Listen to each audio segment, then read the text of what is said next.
Okay, all praises to the Most High God. Tonight's topic is called a biblical detox. Okay, let's open up with Romans 15 verse 4. Get there. The book of Romans, chapter 15, verse 4. For whatsoever things were written aforetime were written for our learning, that we, through patience and comfort of the scriptures, might have hope. Okay, read again. Verse 5, verse 4. For whatsoever things were written aforetime were written for our learning, Come on. that we, through patience and comfort of the scriptures, might have hope. So you see that thing? The thing that were written aforetime were written for us to learn. Okay, that we, through patience and comfort of the scriptures, might have hope. The scriptures is what gives us comfort. You understand? And once we have that comfort, we're gonna have hope in the Lord. We're gonna put our faith in the Most High God. Watch this. Give me that in Psalms real quick. Psalm 78. Okay, that we may put our faith in the Most High God. Psalm chapter 78, read verse 7. Watch this. Start with 6. The book of Psalms, chapter 78, verse 6. That the generation to come might know them. Start with 5. Start with 5. We're gonna read down. Watch this. Come on. The book of Psalms, chapter 78, verse 5. For he established the testimony in Jacob. The Most High God established a testimony in Jacob. Jacob is the father of the 12 tribes of Israel. Come on. And appointed a law in Israel. He appointed a what? And appointed a law in Israel. He appointed a law in Israel. So understand, detox is part of the laws of God. Let me say that again. Detoxing is part of God's commandments. You understand? Go ahead. So what we are going to read this day, we are reading the laws of God as we do always. So detox is part of that. Okay, come on. Which he commanded our fathers. He commanded our fathers, read, that they should make them known to their children. We should make known the laws of God to our children. So detox is part of the laws of God that we must make known to our children, our sons and daughters. Go ahead. That the generation to come might know. The generation to come after them might know these laws, particularly in this case, detoxing. Go ahead. Even the children which should be born, who should arise and declare them to their children. You see that thing? So this is the generational wealth of knowledge that we must pass down to our children's children. Go ahead. That they might set their hope in God. You see that? That they might set their hope in God. Our faith must be in the Most High God. Read.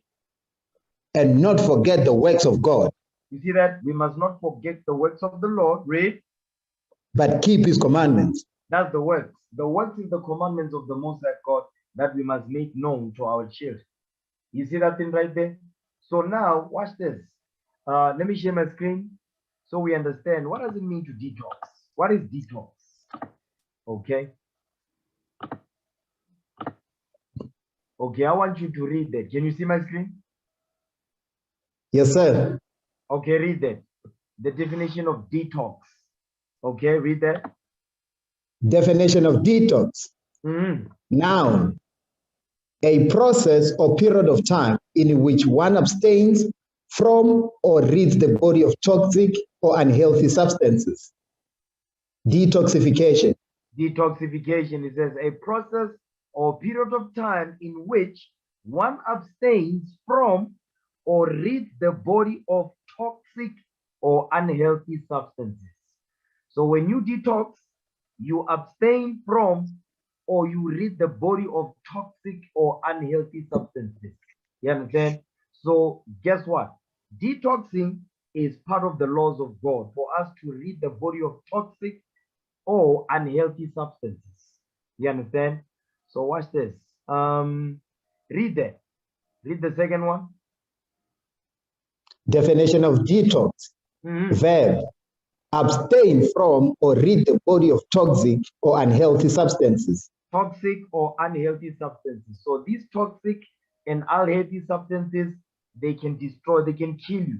They can kill your cells. You understand? They can poison your blood. You understand? So they can destroy everything from a molecular level. So guess what? The Most High God, he gave us laws for us to detox. You understand? So let's give the Lord a hand for that thing. All praise to the Most High. All praises to the Most High God. All praises.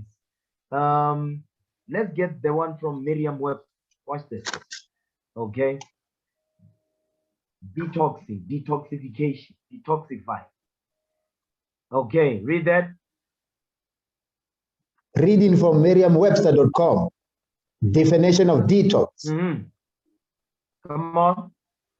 Detoxification from an intoxicating or addictive substance.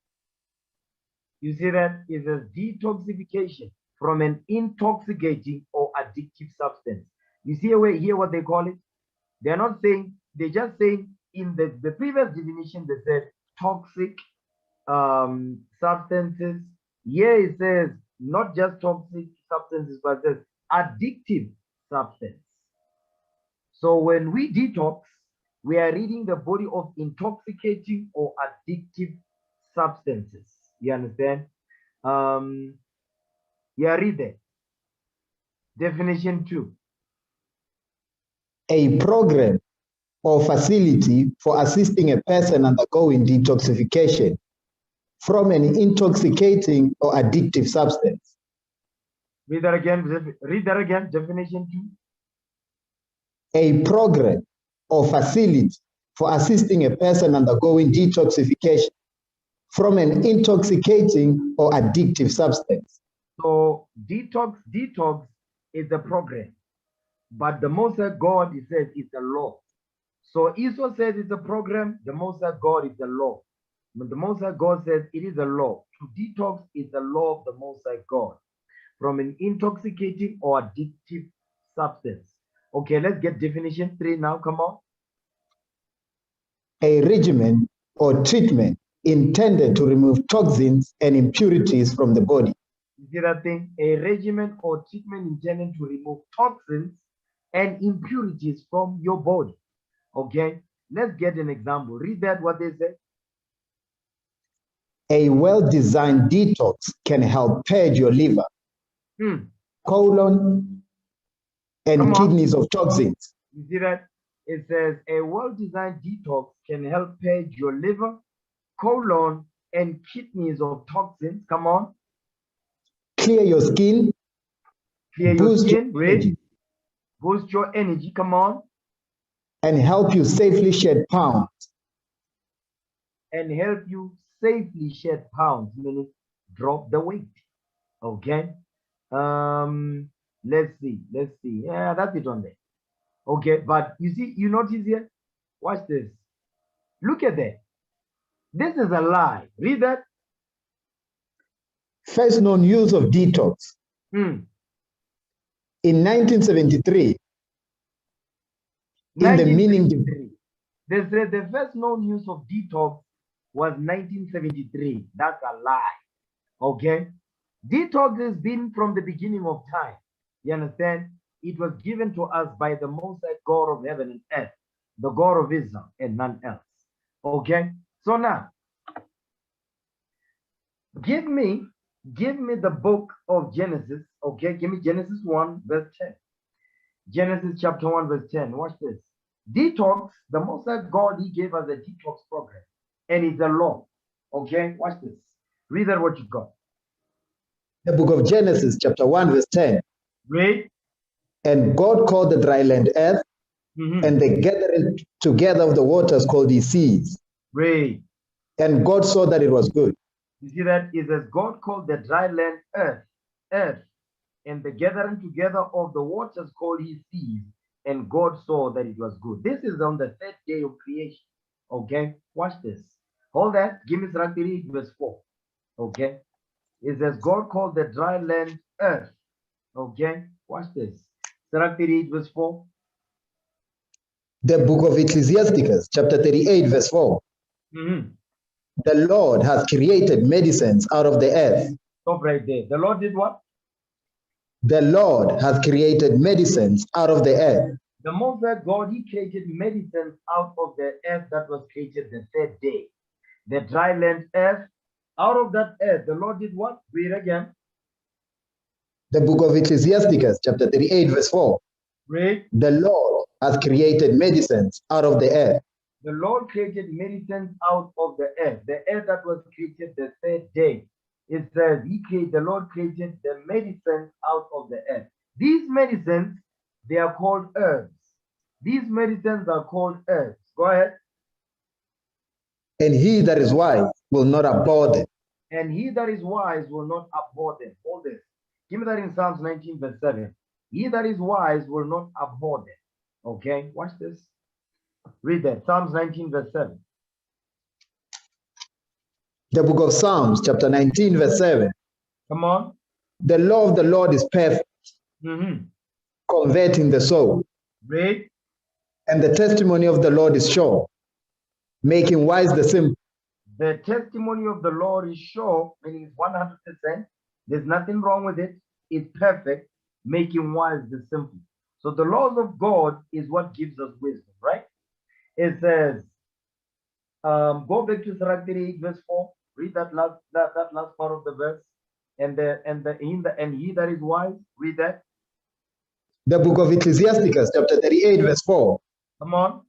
And he that is wise will not abhor them. And he that is wise will not abhor them. He that is wise will not abhor them. What gives us wisdom? The laws of God, that is perfect. God's commandments, they are perfect.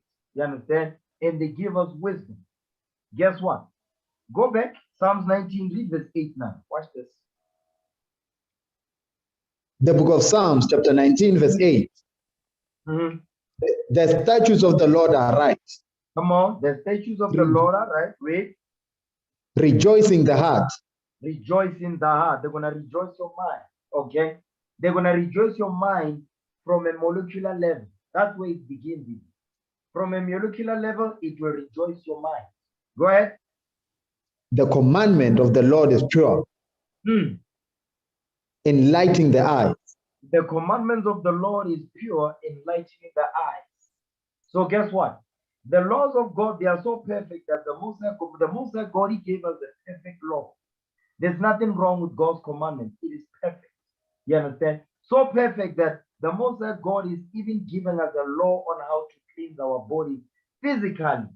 You understand? To cleanse our bodies from a molecular level. You understand? From an atomic level. That's how beautiful the laws of God are. Okay, watch this. Now, give me the book of Psalms 119. Okay. Psalms chapter 119, Psalms 119, read verse 140. Okay, Psalms 119, verse 140. Read that for me.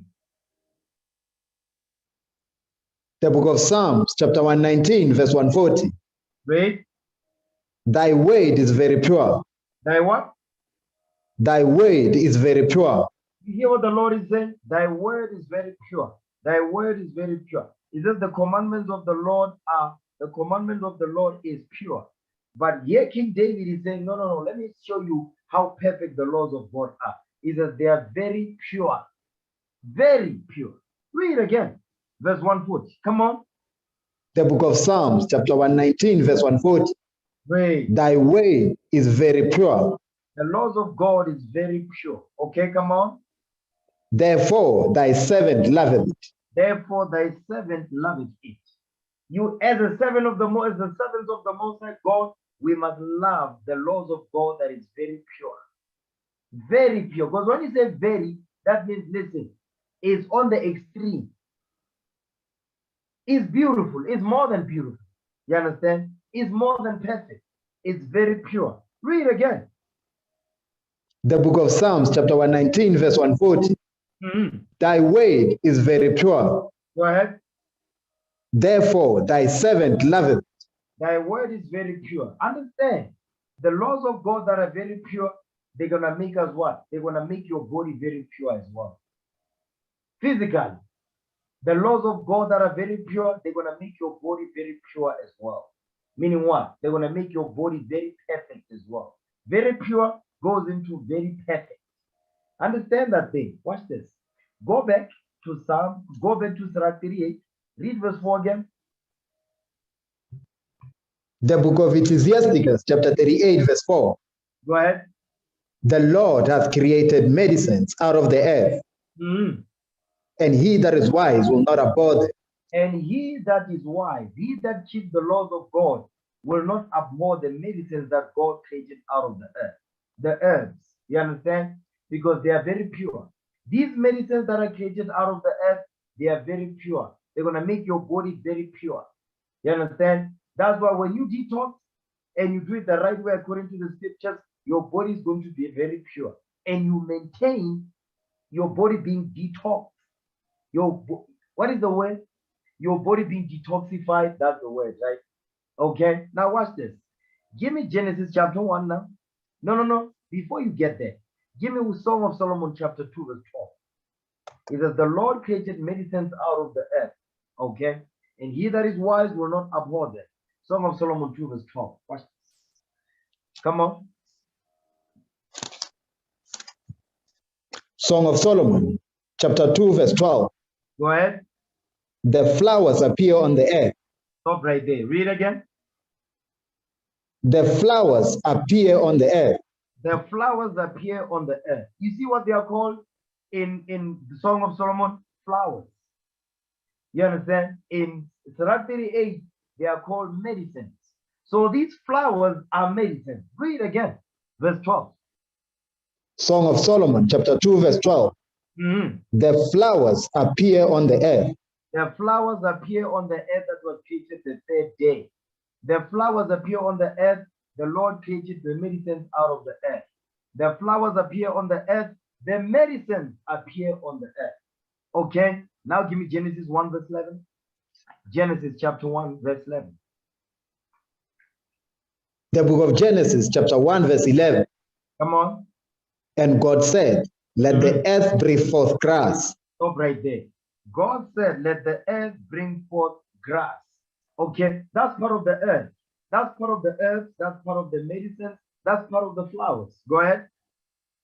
The herb yielding seed. The herb yielding seed. The herbs that yield seeds. Okay, you understand? Go ahead, because the seeds will come out of those flowers that come out of the earth. Go ahead. And the fruit, tree yielding fruit after his kind. You see that thing? So you've got the grass, you've got the herbs, which is the medicines. You understand? And the fruit tree yielding fruit after his kind. These are all medicines that we're reading about here. Okay, go ahead. Whose seed is in itself. Upon the earth, and it was so. Upon the earth, and it was so. So the Most High God made sure that the grass, the herbs, the fruit tree yielding fruit after his kind, they had seeds in themselves, so they can continue to what? To reproduce. Okay, go ahead. So guess what? Hold on, wait. What is Moses showing us here? Moses is showing us that, listen, the medicines that comes out of the earth, they are infinite. You understand? They keep growing, they keep multiplying out of the earth. So the Most High God's medicines, they are unlimited, number one. Number two, they are without side effects. Read that thing again, verse 11. Okay, come on. The book of Genesis, chapter 1, verse 11. Read. And God said, let the earth bring forth grass, the herb yielding seed, and the fruit tree yielding fruit after his kind. Come on. Whose seed is in itself upon the earth, and it was so. You know what the Lord is also showing us? The Most High God is showing us that there's different types of medicines for different types of ailments, for different types of organs in your body. Because here says the grass, the herb, and the tree, the fruit tree yielding fruit after his kind. You understand? Whose seed is in itself. Upon the earth it was so. So the Most High God is letting you know all these different types of fruits, the flowers, the grass, the herbs, all these are different types of medicines that are the Most High God created out of the earth for your body. Every part of your body has a specific herb, flower, or seed, or fruit or veggie associated with it. You understand? Go ahead. To heal it. Read. And the earth brought forth grass, and herb yielding seed after his kind. You see that thing? And herb yielding seed after his kind. So now he's what? He's going into more detail. And herb yielding seed after its kind. The herbs is the medicine. different types of medicines the Lord made for your body. So your body can be healthy, that your body can be what? Clean from a molecular level. Your blood, your vessels, you understand? Your skin, your pores, so on and so forth, your veins. Go ahead. And the tree yielding fruit, whose seed was in itself. You see that thing? Whose seed was in itself to continue.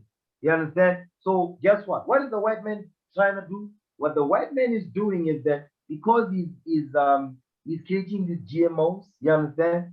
When you buy a watermelon at the shops, Woolworths, Pick and Pay, so on and so forth, he's trying to get rid of the seed. You see what he's doing? So he's trying to destroy the medicines that God created out of the earth. That's what he's doing. You understand? So he's tampering with the medicine, the pure medicine that God gave unto the children of Israel. Go ahead. Whose seed was in itself after his kind. Come on. And God saw that it was good. God saw that it was what? And God saw that it was good. God saw that it was good. But the white man saw that it was not good. You see the difference? The white man saw that it was not good. But God says he saw that it was good. Okay? Jump down to verse 29. Come on. The book of Genesis, chapter 1, verse 29. And God said, behold, I have given you every herb-bearing seed, which is upon the face of all the earth, and every tree in which is the fruit of a tree yielding seed. To you it shall be for meat. To you it shall be for meat. So the Lord is giving us what? A vegan diet. This is a vegan diet right here. Read that again, verse 29. The book of Genesis, chapter 1, verse 29. Come on. And God said, behold, I have given you every herb-bearing seed. He says, I have given you every herb-bearing seed. Every herb. Meaning, I have given you every medicine-bearing seed. That means the medicine is planted already. You don't need to manufacture nothing in the lab. The medicine is the medicine that the Most High God made upon this earth. The Lord is telling us that, listen, the medicine is planted. You understand? Just go to the garden and pick it up. That's what the Lord is saying. The true medicine, it says what? It says, I have given you every herb bearing seed. Okay? Read on. Which is upon the face of all the earth. Stop right there. No, which is a shop right. Which is upon the face of all the earth. Which is the clicks and discount. Which is upon the face of all the earth. No, which is at the hospitals and pharmacies. Which is upon the face of all the earth. Which is upon the face of all the earth. Not called discount. You understand? Not called click. No, not called pharmacy. You go, what's this? Not go pharmacy. You go waterfall hospital. Which is upon the face of all the earth. You see that thing? And to understand these medicines, guess what we must do? We must be in the Holy Bible. We must study this book, pray to the Lord to open our eyes to understand the herbs that the Lord made. And they are all written in the Bible. They are all written in here, the names of them. So, but what has happened is that the white man, what he's done, the so-called white man, he's making it seem like he discovered them. No, he didn't. They are already written in our book. And what they do is they name these medicines and herbs and foods after themselves. You understand? Read that verse 29 again. The book of Genesis, chapter 1, verse 29. And God said, behold, I have given you every herb-bearing seed, which is upon the face of all the earth. Go ahead. And every tree, in the which is the fruit of a tree yielding seed. To you it shall be for meat. To you it shall be for meat. Meaning that's what we're gonna be eating. You understand? Every bit of God's creation at this point, this is the diet that was given unto them. Even the creeping things, the fowls and all that, they all ate fruits and veggies. You understand? Everything had a vegan diet. Watch this. Give me Song of Solomon, chapter 2, verse 13. Song of Solomon, chapter 2, verse 13. Read that for me. Watch this. Song of Solomon, chapter 2, verse 18. The fig tree putteth forth her green figs. Stop right there. It says the fig tree putteth forth her green figs, meaning the fruits that come from this tree. Figs. Okay, come on. And the vines with the tender grape vine a good smell. Stop right there. It says the fig tree will give forth the green figs. It's even telling you the color of the figs. It says they are green. And the vines with the tender grape give a good smell. So guess what? Do you remember what we read in Genesis 1? I know some of you already forgot this. Go back to Genesis 1. Watch this. Genesis chapter 1. Read Genesis 1 verse 11 again. Genesis chapter 1 verse 11. Watch this. The book of Genesis chapter 1 verse 11. Read. And God said, let the earth bring forth grass, the herb yielding seed, Read. and the fruit tree yielding fruit after its kind. Stop right there. And the fruit tree yielding fruit after its kind. Here we're getting an example of the fruit tree yielding fruit after its kind. Example, the fig, the grape.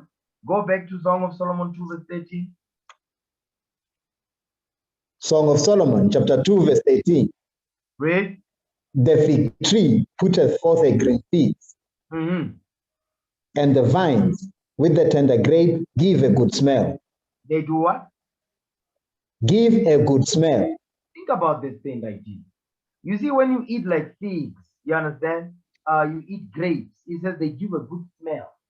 So when you eat these things, how are you gonna smell? When you eat the fruit and the veggies, you understand that we're reading about. It says they give a good smell. They give a good scent. So when you detox, you understand? You detox. You eat the fruits and the veggies. You drink plenty of water and all that. Guess what? You also gonna have a good smell. Because remember, what does it mean to detox? Let's go back to the definition. I'm gonna show you something this day. Because another thing also is you find yourself. Let me share the definition again. Then I'll speak.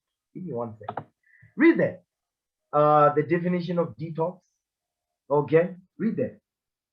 Definition of detox. Now, a process or period of time in which one abstains from or rids the body of toxic or unhealthy substances. Now, detoxification.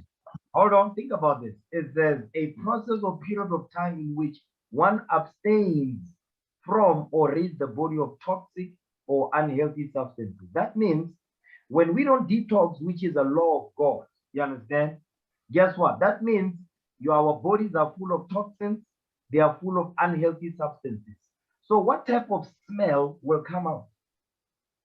How are we going to smell in our body? We're not going to have a sweet smell. We are going to have a stink. Instead of a sweet smell, there shall be a stink. You see that? Instead of a sweet smell, there shall be a stink. Read that thing again. Read the definition again. Come on.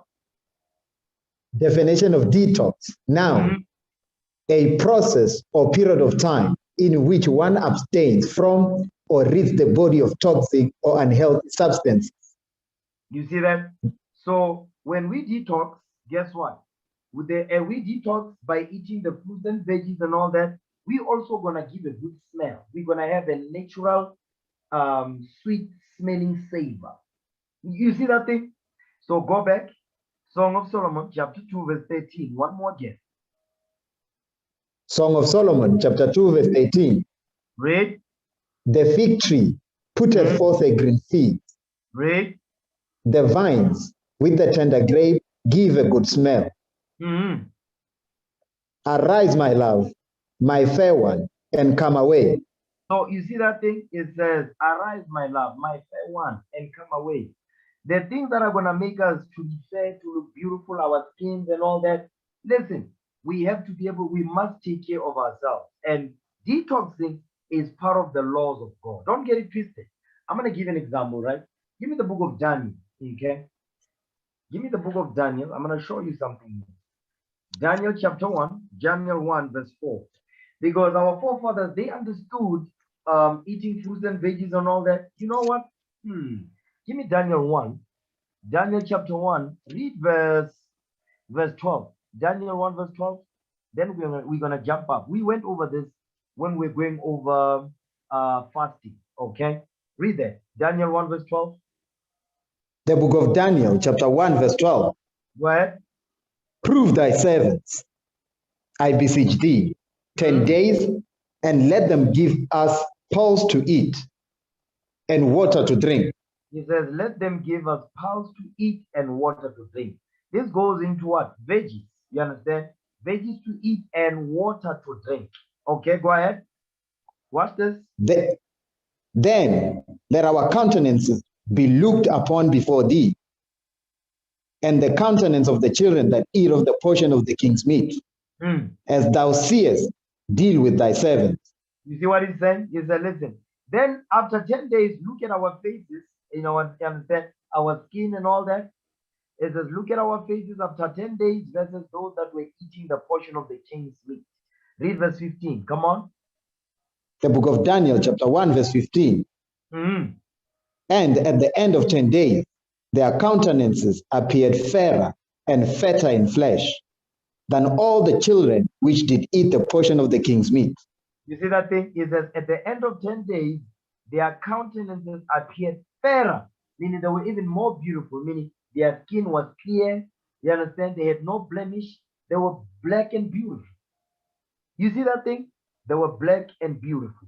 Watch this. Jump down now. Daniel 1, read verse 4.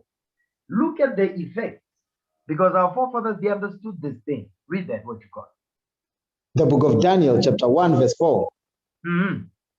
Children in whom was no blemish. Stop right there. Children in whom was no blemish, meaning they were black and beautiful. They had no pimples on their skin. They had no rashes. You understand? It says children in whom was no blemish. They were black and beautiful. They were healthy from the inside out. You understand? They were fairer in complexion. Their skin was clear because why? They understood the process of detoxing and drinking a lot of water. You understand? So that your body, your cells can be healthy. So it's not about the quality, it's about the quantity. So your cells must be healthy. Your blood vessels must be healthy. Your blood must be healthy. You must have white blood cells, healthy white blood cells, healthy red blood cells. You understand? You understand? Your skin must be healthy. Your pores, so on and so forth. Hair growth. You understand? Those things are important. Okay? Your gums must be healthy. Your teeth must be healthy. Your tongue must be healthy. You know how many things that the tongue eat on a daily? You understand? You can imagine the level of bacteria that sits on the tongue because we don't detox.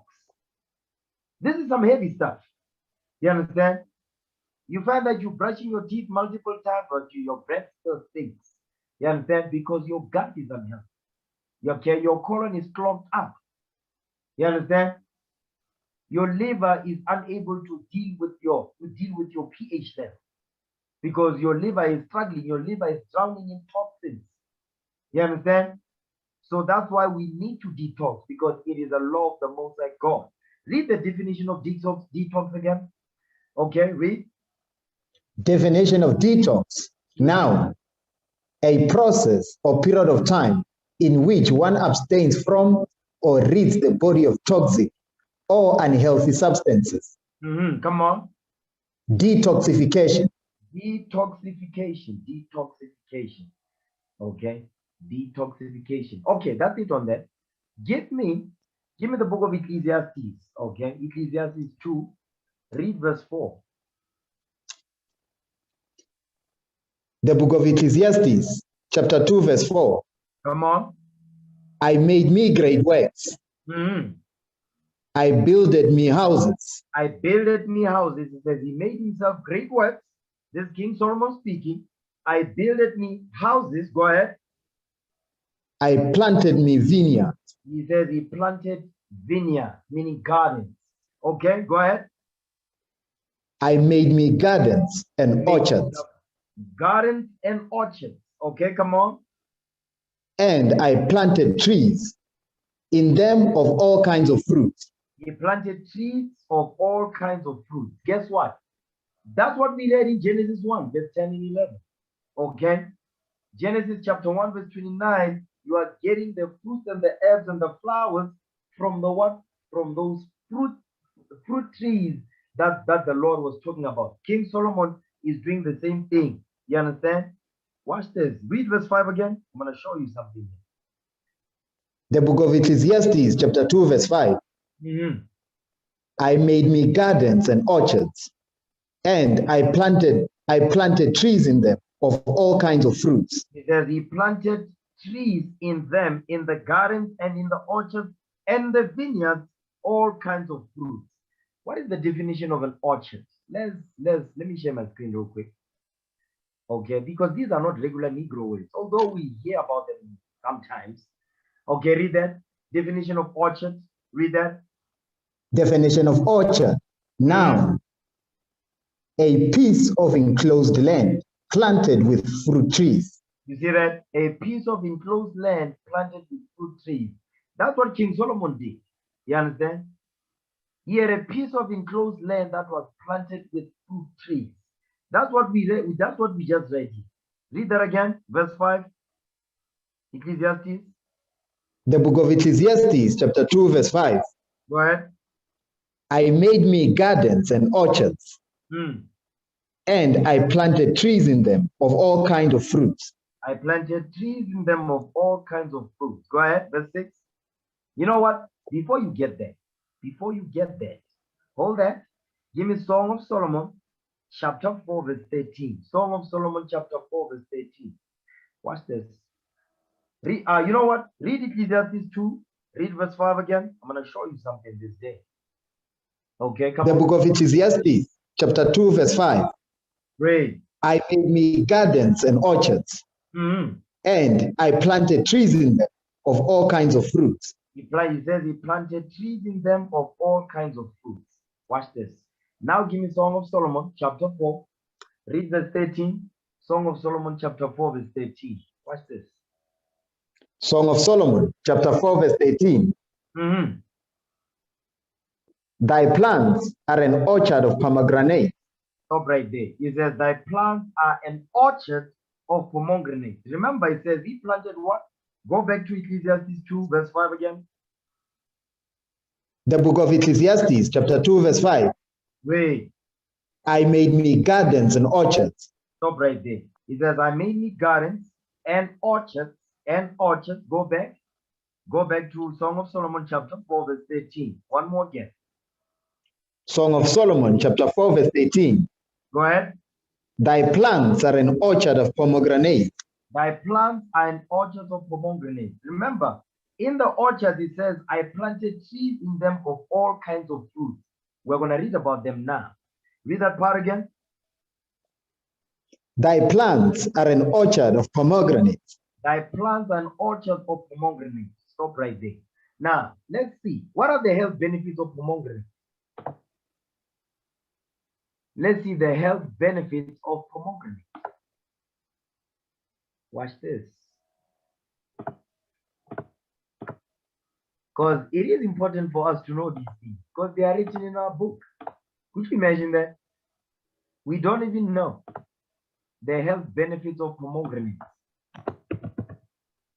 All praises to the Lord, all praise to the Most High. Watch this. Bear with me. Okay. Let me share my screen so we can see. Okay, read that. Reading from healthline.com. Nutrition. Pomegranate. 10 health and nutritional benefits. 10 health and nutritional benefits of pomegranates. Okay, so read that. I want you to read that first. Read that. Pomegranates are round, red fruits.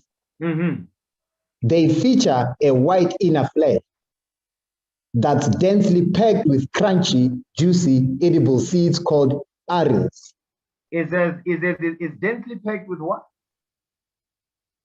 That's densely packed with crunchy, juicy, edible seeds called arils. Edible seed. Edible, it says, it's packed with crunchy, juicy, edible seeds called arils. Watch this. Go back to Genesis 1. Genesis chapter 1, read verse 12 again. Okay, start of verse 11. Read 11 and 12 together. Okay, because the seeds are beneficial as well. The seeds are edible. Watch this. Genesis 1, verse 11 and 12. Pay close attention. Come on. The book of Genesis, chapter 1, verse 11. And God said, let the earth bring forth grass, the herb yielding seed, and the fruit tree. The herb yielding seed. Because these seeds are edible as well. The herb yielding seed, come on. And the fruit tree yielding fruit after its kind, whose seed is in itself. Whose what? Whose seed is in itself. Whose seed is in itself, which are edible, these seeds. Go ahead. Upon the earth, and it was so. And the earth brought forth grass, and herb yielding seed after its kind, and the tree yielding fruit, whose seed was in itself, after his kind. And God saw that it was good. And God saw that it was good. So these seeds that are found in these fruits, guess what? They are good. So the skin of the pomegranate is good. You understand? The inner part of the pomegranate is good. The seed of the pomegranate is good. The juice of the pomegranate is good. So the whole fruit is good. The leaves of the tree that gave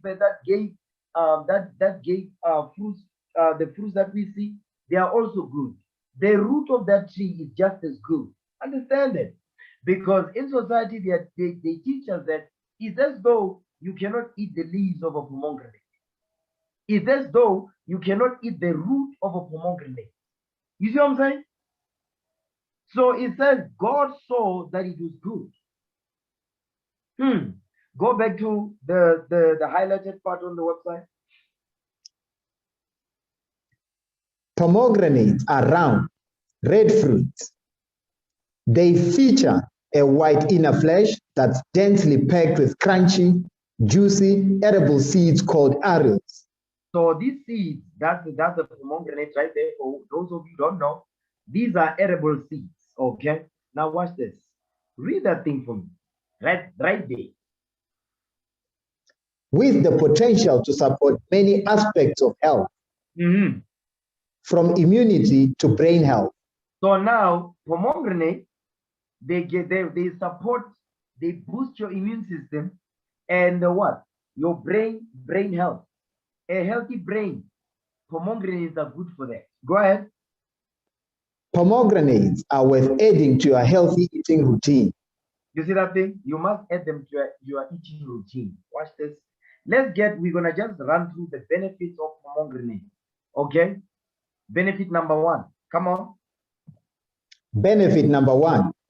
Packed with nutrients. So pomegranates are packed with nutrients. Now watch this. Read that. Overall, pomegranates are low in calories and fat, but high in fiber. Yeah, they are high in fiber. Hold on. They have low calories. They are high in fiber. Come on. Vitamins and minerals. Vitamins and minerals. Go ahead. They also contain some protein.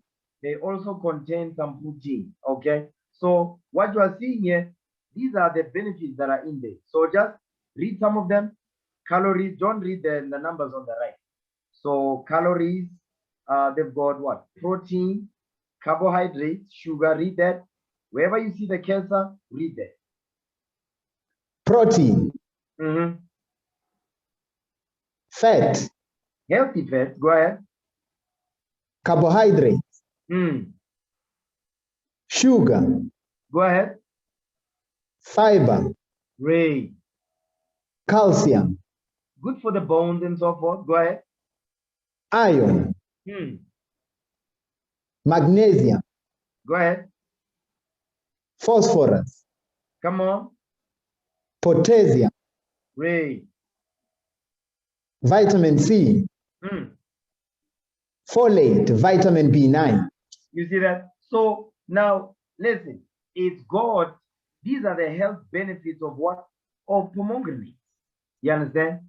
So, and by the way, it's not just the seeds that are packed with these nutrients. It's the whole fruit, because it is a fruit. The whole fruit is packed with this. The leaves are packed with this. The stalk is packed with this. The root of that tree is packed with this stuff. You understand? Let's look at the next health benefit of pomegranate. Come on. Benefit number 2. Rich in antioxidants. It says they are rich in antioxidants. Okay. Now, read that one. Read that part right there. Pomegranates are rich in antioxidants and polyphenolic compounds that offer protection from this damage. Go ahead. The main bioactive compounds with antioxidant activity that are found in pomegranates are called panucleagens. Yeah, whatever that is. Okay, so listen, it says they are rich in antioxidants. Okay, go ahead. The health benefit number 3, go ahead. Benefit number 3 may help keep inflammation at bay. So it's an anti-inflammatory. You understand? The pomegranate. Watch this. Read that. When inflammation is addressed, it can contribute to many chronic conditions, including heart disease, type 2 diabetes, cancer, and Alzheimer's disease. So eating pomegranate will prevent you from catching this type of chronic diseases. Go ahead. Eating pomegranates may help prevent the chronic inflammation associated with increased chronic disease risk. You see that? Let's get the next health benefit of pomegranate. Go ahead. Benefit number 4 may have anti-cancer properties. Anti-cancer properties. Okay. So guess what? Eating pomegranate, they help with that. Watch this, because I know they are good with the prostate. Okay, watch this. Both test tube and human studies indicate that pomegranate may help fight inflammation and slow cancer cell growth. In fact, the fruit has demonstrated anti-tumor effects in cancers of the lung, breast, prostate, skin, and colon. That's some beautiful stuff right there. Hold on a second. Go back to Sirach 38 verse 4. I'm going to show you the Most High God is not a genius. He's beyond that. Okay? Sirach 38 verse 4. One more again. I want this thing to marinate in your head. Read what you got. Come on, come on. The book of Ecclesiasticus, chapter 38 verse 4. Read. The Lord has created medicines out of the earth. You see that? The Lord created medicines out of the earth. We are reading here the health properties of pomegranate. You understand? The health properties of pomegranate. Read the health properties of pomegranate again. What did it say? In fact, read that part right there. In fact, the fruit has demonstrated anti-tumor effects in cancers of the lung, breast, prostate, skin, and colon. So when you eat pomegranate, guess what? They've got an anti-tumor effect in cancers of the what? Cancer of the lung, the breast, meaning what? You're not going to have tumor in your lung, breast, prostate, skin, and colon if you eat pomegranate. Okay, watch this. Let's see. Okay, you can read the rest on your own. Read the health benefit number 5. Benefit number 5 may offer heart health benefits. They offer heart health benefits, meaning what? Your cardiovascular system will be good. Your heart will be on point. Watch this. Read that. Test tube studies have found that pomegranate extract may reduce oxidative stress and inflammation in the arteries. You see that thing? Hold on, whoa. It says test tube studies have found that pomegranate extract may reduce oxidative stress and inflammation in the arteries. So when you eat pomegranate, guess what? Your arteries will be good. There's not going to be inflammation in your arteries. Go ahead. Lower blood pressure. It lowers your blood pressure rate. And help fight atherosclerosis. Atherosclerosis, go ahead. He's going to tell you what atherosclerosis is. Go ahead. Plaque buildup in the arteries that can lead to heart attacks and strokes. You see that part right there? Is a plaque buildup in the arteries that can lead to heart attacks and strokes. Pomegranates, they reduce what? Heart attacks and strokes. So think about this thing, right?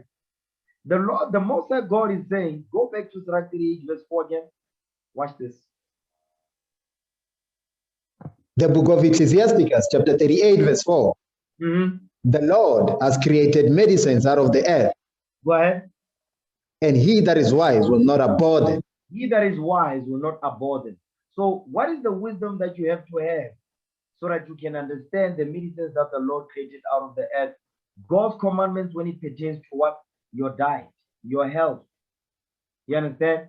As part of your health and diet and exercise, detox is a part of it. And it's something that must be done regularly. And maintaining that your detoxified state, you must be doing what? You must maintain it by eating what? Fruit, veggies, drink a lot of water. You understand? So what the Lord is telling us is that, listen, you understand the medicines that are the benefits of the medicines that are created out of the earth. Guess what? Then you begin to have wisdom. You begin to understand why the Lord made them in the first place. You understand? And the importance of us in taking them on a daily. Watch this. You remember what we read in what the definition of detox? It says it helps rid the body of what?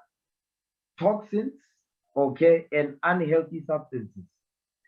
The toxins and unhealthy substances is making reference to this. This is an example of that.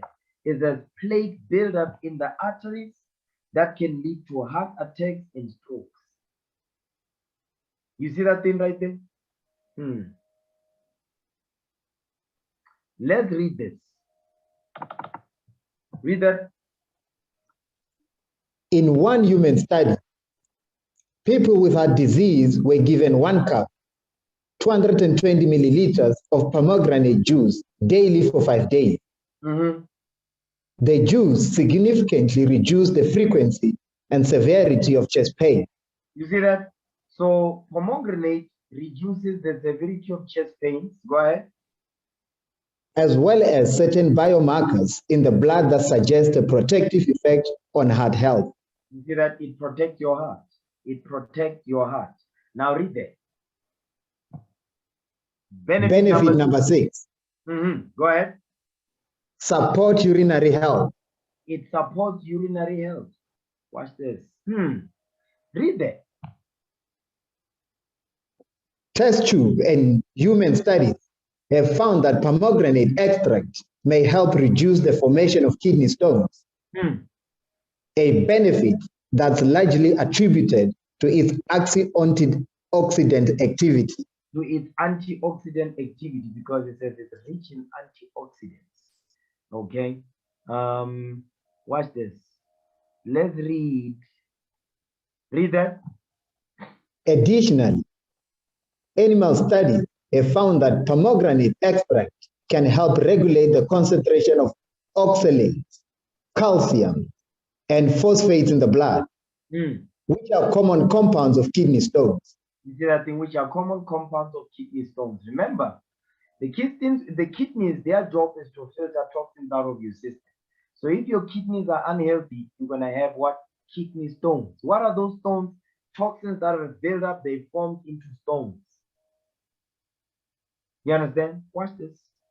The 7th benefit of pomegranates. Okay, come on. Benefit number 7. May have antimicrobial properties. Antimicrobial properties. Antimicrobial properties. Okay, watch this. Read. Pomegranate compounds may help fight harmful microorganisms, such as certain types of bacteria, fungi, and yeast. You see that? Bacteria, fungi, and yeast. Instead of a sweet smell, there shall be a stank. So to prevent the stank, guess what? As part of the smoothie making business, I've been talking to you sisters about that. You sisters being slothful and slacking on this because you hate yourself. Me, I'm trying to show you, listen, take these things so that there's no stink. But sisters be skipping. They go whole weeks. They don't make no smoothies. So go ahead, have that stinky coochie. Read again. May have antimicrobial properties. Read that thing again. Pomegranate compounds. Come on. Pomegranate compounds may help fight harmful microorganisms, such as certain types of bacteria, fungi, and yeast. So guess what? When it says instead of a sweet smell, there shall be a stink, is bacteria, it's fungi, and yeast. So when it says yeast infection, they are not telling you also that there's fungal infection. They are not also telling you that there's bacterial infection. Think about that. Get that in Isaiah chapter 3, verse 24. Okay, Isaiah 3, 16 and 17. Then read verse 24. Because what you eat also, it plays a role. It's important also. So you sisters be slacking on the counsel also. Okay, I feel sorry for those men that will marry you. Isaiah 3:16. Read what you got. The book of Isaiah chapter 3 verse 16. Go ahead. Moreover, the Lord saith, because the daughters of Zion are haughty, because they are proud, go ahead, and walk with stretched forth necks and wanton eyes. Come on. Walking and mincing as they go, and making a tingling with their feet. Stop right there. You see this part right there? It says they walk with stretched forth necks in everybody's business, wanton eyes, sexual eyes, walking and mincing as they go, and making a tingling with their feet. They dress, everything they do to get attention, right? But think about it. You get attention from men. Then the men get attracted to you. Then that brother says, okay, I want to marry you, sis. No problem. More praise to the Lord. And guess what they discover? Because when you were focusing on you receiving the attention and you were brother wanting to prove you, and guess what happened? Because you don't follow the counsel of you preparing your body for that stuff, making sure that you are healthy from the inside out, here's what happens next. If you don't apply those counsels, go ahead. Therefore, the Lord will smite with a scab the crown of the head of the daughters of Zion. That means your hair is gonna stink. It doesn't matter how many times you can shampoo it. The Lord says He will smite with the scab the crown of your head. Okay, go ahead. And the Lord will discover their secret parts. Because brother, they see sister is all decked out and all that, not realizing what the skull is, what is completely infested with lice. You understand? And it won't be visible. Okay. Guess what? Not only that, the secret parts. The Lord says, what is He gonna do to them? Read verse 24. Come on. The book of Isaiah, chapter 3, verse 24. And it shall come to pass that instead of a sweet smell, they shall be stink. Stop right there. Instead of you smelling sweet on your secret parts, the Lord says you're going to smell. What type of smell will they be? Go back to the definition. The health benefit number 7 of pomegranate. Read that. Health benefit number 7 may have antimicrobial properties. They have antimicrobial properties. Let's read on. Go ahead. Pomegranate compounds may help fight harmful microorganisms, such as certain types of bacteria, fungi, and yeast. You see that? So when the Lord says, instead of a sweet smell, they shall be a stink, He talk about bacterial infection, fungal infection, and yeast infection. But they only just focus on the yeast part. They never focus on the fungi and the bacteria. Bacterial, fungal, and yeast infection, that's what He's talking about when He says, instead of a sweet smell of pomegranate, there shall be a stink of bacterial, fungal, and yeast infection. You see this? Go ahead. Go back to Isaiah 3, read verse 24 again. The book of Isaiah, chapter 3, verse 24. Come on.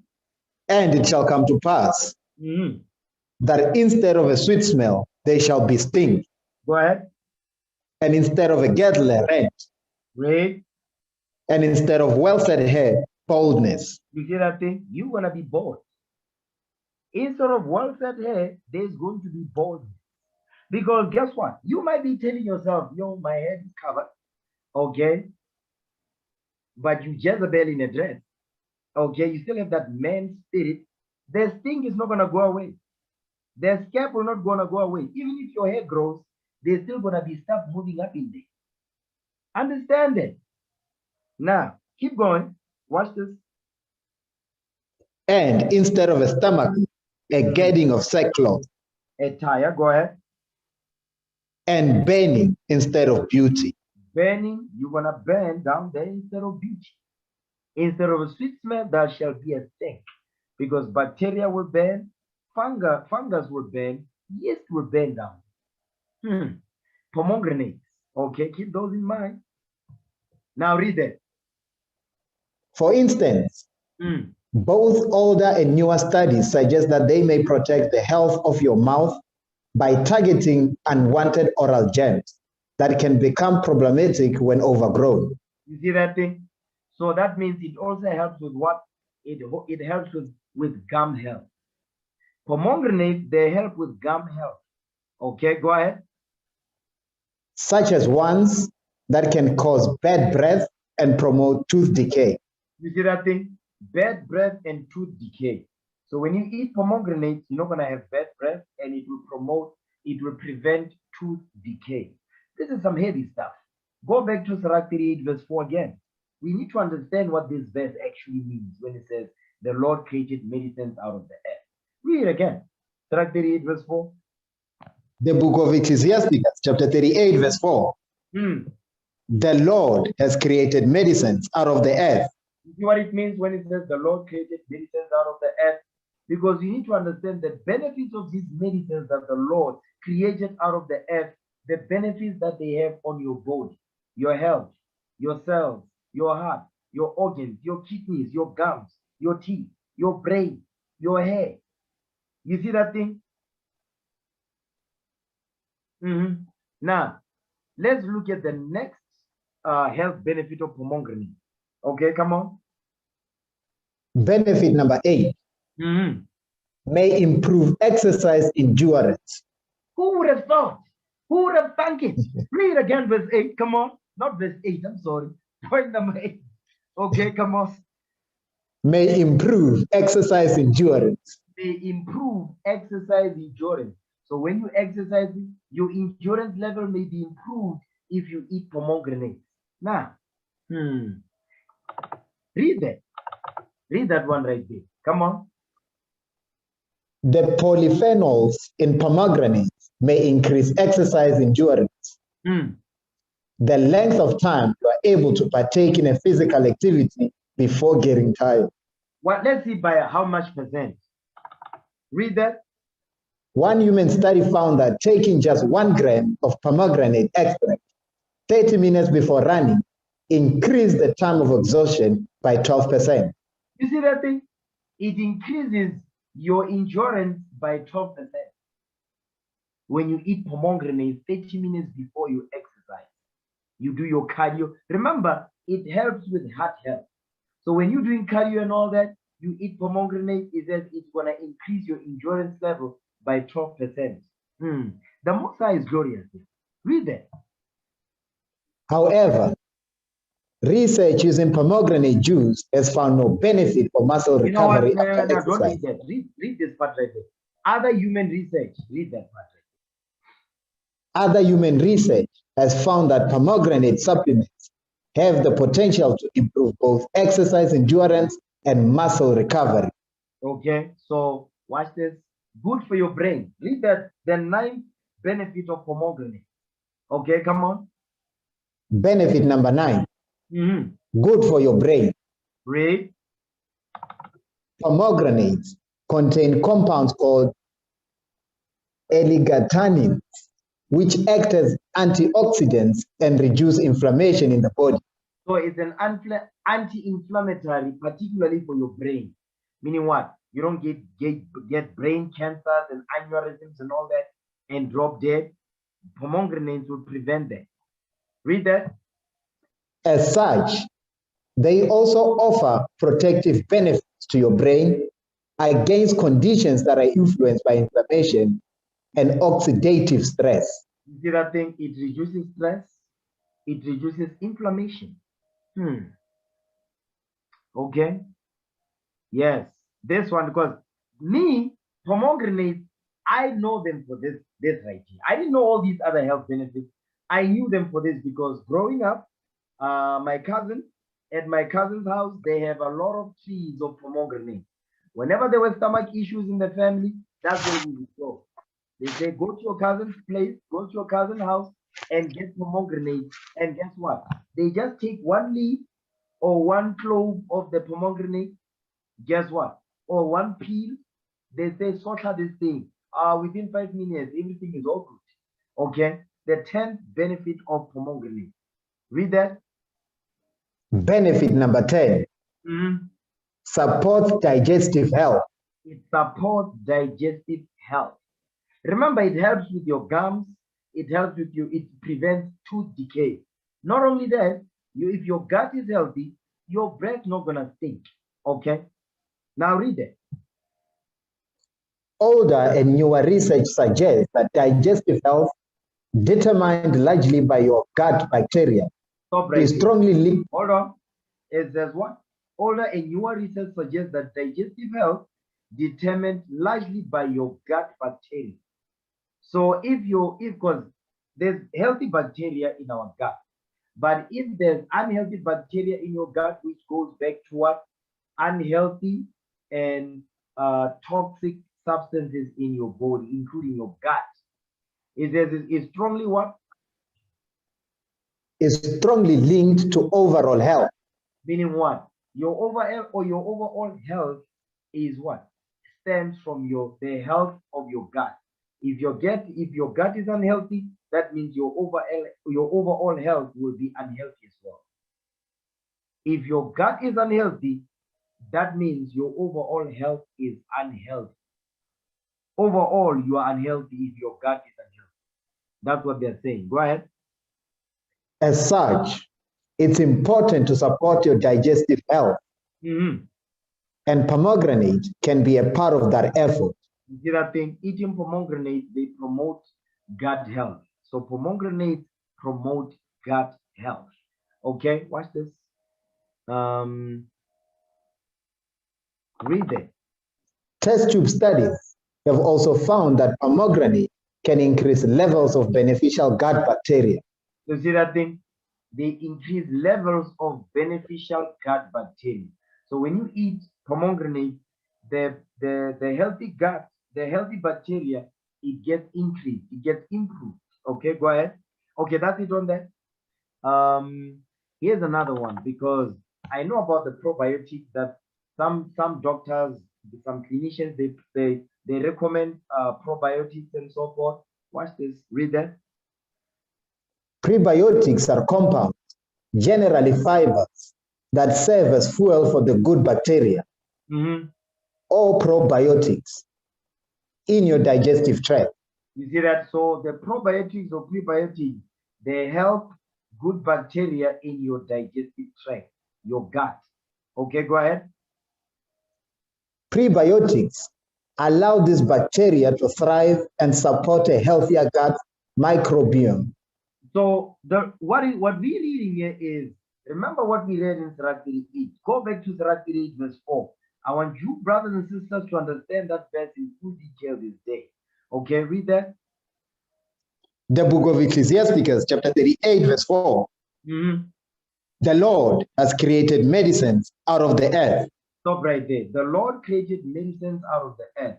We're reading the health benefits of the medicines that the Lord created out of the earth. Come on. And he that is wise will not abhor them. If you're wise, you will not abhor the health benefits of these medicines that the Lord made for our body. Okay? So, read that for me. Fiber is essential for digestive health and may protect against some digestive conditions, such as constipation, hemorrhoids, colon cancer. gastroesophageal reflux disease, and diverticulitis. You see that? So all of these, they contribute to your gut health. So it will prevent all this: constipation, hemorrhoids, colon cancer, gastroesophageal reflux disease, and diverticulitis. All of this, when you eat pomegranate, they will prevent that. Okay, let's see. Okay, that's it on that. So now, okay, you can read the rest on your own. But I just wanted to show you, brothers and sisters, the importance of reading this book. The Most High. Now, go back to Song of Solomon. Let's go back there. Song of Solomon, chapter 4, verse 13. Go back there again. Song of Solomon, chapter 4, verse 18. Go ahead. Thy plants are an orchard of pomegranates. Now we understand we have some newfound respect for pomegranate. Go ahead. With pleasant fruits. Camphor with spikenard. There was a campfire with spikenard. Campfire with spikenard. So all these are plants, all these are fruits, flowers, herbs, medicines. Okay. Let's see the benefit of campfire. Let's see what is the health benefit of campfire. Let's see what is campfire. Okay. Let's see the health benefit of campfire. Now I want you to read this. First, we're going to find out what it is. Okay. Read the JewishEncyclopedia.org.com. Read that. Reading from JewishEncyclopedia.com. Campfire. Hebrew. Kofa. Arabic. Hina. Kofa in Hebrew is called, in Arabic is called hina, in English is called what? Henna.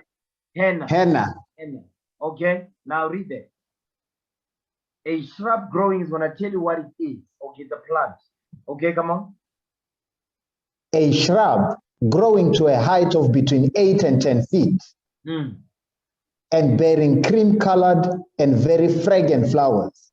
So it's also very fragrant. Okay, meaning it smells good, smells magnificent. Okay, go ahead.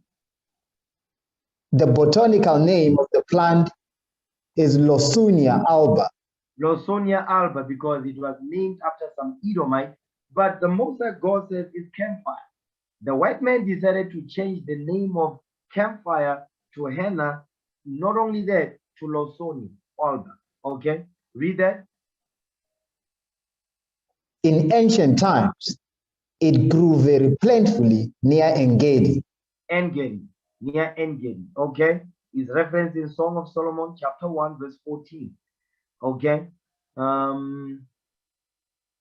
so read that along with other fragrant woods. Read that. Along with other fragrant woods, it was valued for its perfume.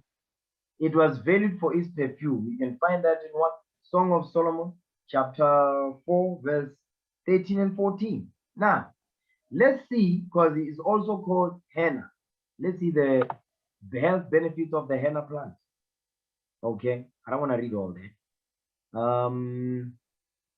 These are medicinal properties of henna: anti-cancer, anti-metaphytic. Okay, let's just go down.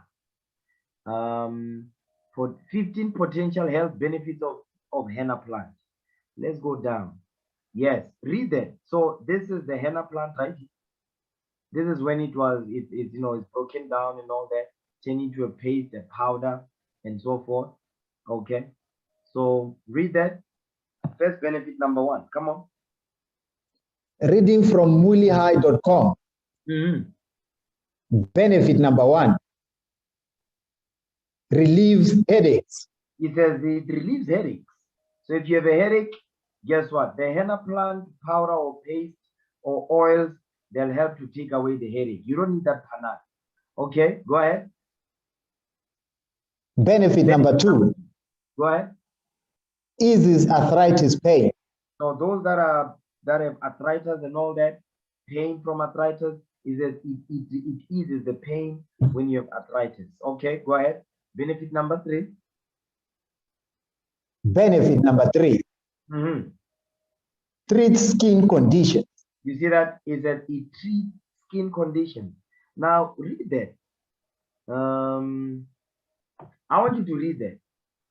Traditional medicine used henna as a coagulant on open wounds and poultices to soothe inflammation, burns, and eczema. You see that thing? So you can also turn it into some kind of a paste. And then if you have inflammation, you've got burns, you've got eczema, you can use it. Go ahead. The plant leaves are of antiseptic properties used to treat fungal or bacterial infections. Now that's some heavy stuff right there. It says the plant leaves of henna are antiseptic, they have antiseptic properties used to treat fungal or bacterial infection. So when you see Listerine, it says antibacterial, antifungal, antiseptic. They are using the henna plant. Okay, read that. Benefit number 4. Benefit number 4. Promotes healthy hair. It promotes healthy hair. Okay, let's see. Read that part. Read that. Read the whole thing. Everyone knows about the benefits of henna for hair growth and strength. It helps prevent breakage of the hair cuticle and improves the shine and strength of the hair. That's some heavy stuff. Go ahead. It clears out dandruff from the scalp and hair. Beautiful stuff right there. Now, benefit number 5. This is camphor. Go ahead. Benefit number 5. Draws out fever. It draws out fever. So if you have a fever, you eat the henna plant, guess what? The fever will be reduced. Read that part right there. So it is crucial to reduce the body temperature. And henna can help you in this by cooling down the body, stimulating sweating, and thereby decreasing a fever and providing better relief. So if you have a fever, you have a high temperature, like with the COVID-19 and all that, guess what? The henna plant is good for that. Okay? Benefit number 6. Go ahead. Benefit number 6. Promote healthy gums. It promotes healthy gums. Okay, come on. Just like pomegranate. Go ahead. Mouth ulcers and gum weakness and other dental risks can be prevented chewing henna leaves. If you chew henna leaves, mouth ulcers, gum weakness, and other dental risks can be prevented chewing henna leaves. Okay. Benefit number 7. Benefit number 7. Go ahead. Helps relax the mind. Go ahead. The oil. The oil extracted from henna plant is used in various religious rituals and festivals in India. So they actually using henna for what? For people that have mental hang-ups and all that, they use it for that. But you notice here, read that part right there. They believe that it helps in opening our clairvoyancy. That's some spiritual nonsense there. Go ahead, psychic abilities, just some demonic stuff. But this part right there, let's just focus on that. Reducing anger, stress, and irritability. So people that have psychological hang-ups, it says it reduces anger, stress, and irritability. That's the henna plant. Okay. Now read that. Benefit number 8. Soothe diaper rashes. So those of you that are about to have kids, you must make sure that you invest in a henna plant. Okay. It says it soothes diaper rashes because you're gonna experience those. Okay. Read that. Sprinkled the powder on an infected area to reduce irritation, inflammation, and heat. It's good for that. I don't know what dysentery is. You can Google it if you want to find out what that is. Okay, benefit number 10. Read that. Benefit number 10. Powerful detoxify. Read that part again, verse 10, benefit number 10. Oh, praise them in the spirit. Benefit number 10. Powerful detoxify. It says henna, meaning campfire, is a powerful detoxifier on the subject. Now let's read the whole thing. Read that for me. Henna plant parts can be used as detoxifiers to healthen spleen and improve overall health. It will improve the health of your spleen, and it improve your overall health. Go ahead. Liver health is essential as it is responsible for eliminating toxins from the body. Read that again, read that again. What did it say? Liver health is essential as it is responsible for eliminating toxins from the body. You see that thing? So a henna plant, you understand, it says it helps with the health of your liver, because your liver is responsible for what? For eliminating toxins from your body. Okay, go ahead. Soak the henna leaves or buds in water and drink the water, which clears the harmful toxins from the body. Come on. With this remedy, you ensure the healthy liver functions that prevent various health issues. That's some heavy stuff right there. Now read that. Benefit number 11. Come on. Regulates blood pressure. It regulates your blood pressure. Okay. Yeah, it says it regulates your blood pressure. Okay. Read that. You know what? Read the whole thing. Read the whole thing. One of the unknown health benefits of henna is for heart health. The henna seeds or water promote hypotensive effect and relieve stress from the cardiovascular system. Meaning what? Your heart, okay, your lungs. Go ahead. The natural remedy can stop the development of plaque and platelet in the heart and arteries, and thereby reduce the risks of strokes and heart attacks. So it reduces strokes and heart attacks. Okay, watch this. Benefit number 12. Go ahead. Benefit number 12. Read. Improved nail quality. It improves your nail quality. Here's another thing. Sisters, this thing of growing your long nails. Hold on. Let me tell you something, sisters. This thing of growing long ass nails, excuse my French, but I have to bring this out, okay? This thing of growing long nails, yeah, that thing must stop here. Because some of you have talked to you about that. These long demonic nails that you've got, some of you have cut them down. Because, understand, you know what? Give me Daniel 4 verse 33. I'll explain it like this. Daniel 4 verse 33. Read that for me. The book of Daniel, chapter 4, verse 33. Go ahead. The same hour was the thing fulfilled upon Nebuchadnezzar. And he was driven from men, and he did eat grass as oxen. Come on. And his body was wet with the dew of heaven. Read. It says, and his body was wet with the dew of heaven. Come on. Verse 33, that bottom part. His body was what? And his body was wet with the dew of heaven, till his hairs were grown like eagle's feathers. Come on. And his nails like the bird's claws. You see that? And his nails like bird's claws. Sisters, don't have these long ass nails like a bird's claw. Don't be having that. Because if you have these long nails, that means there is no way that you wipe properly when you go to the bathroom. Let me repeat myself.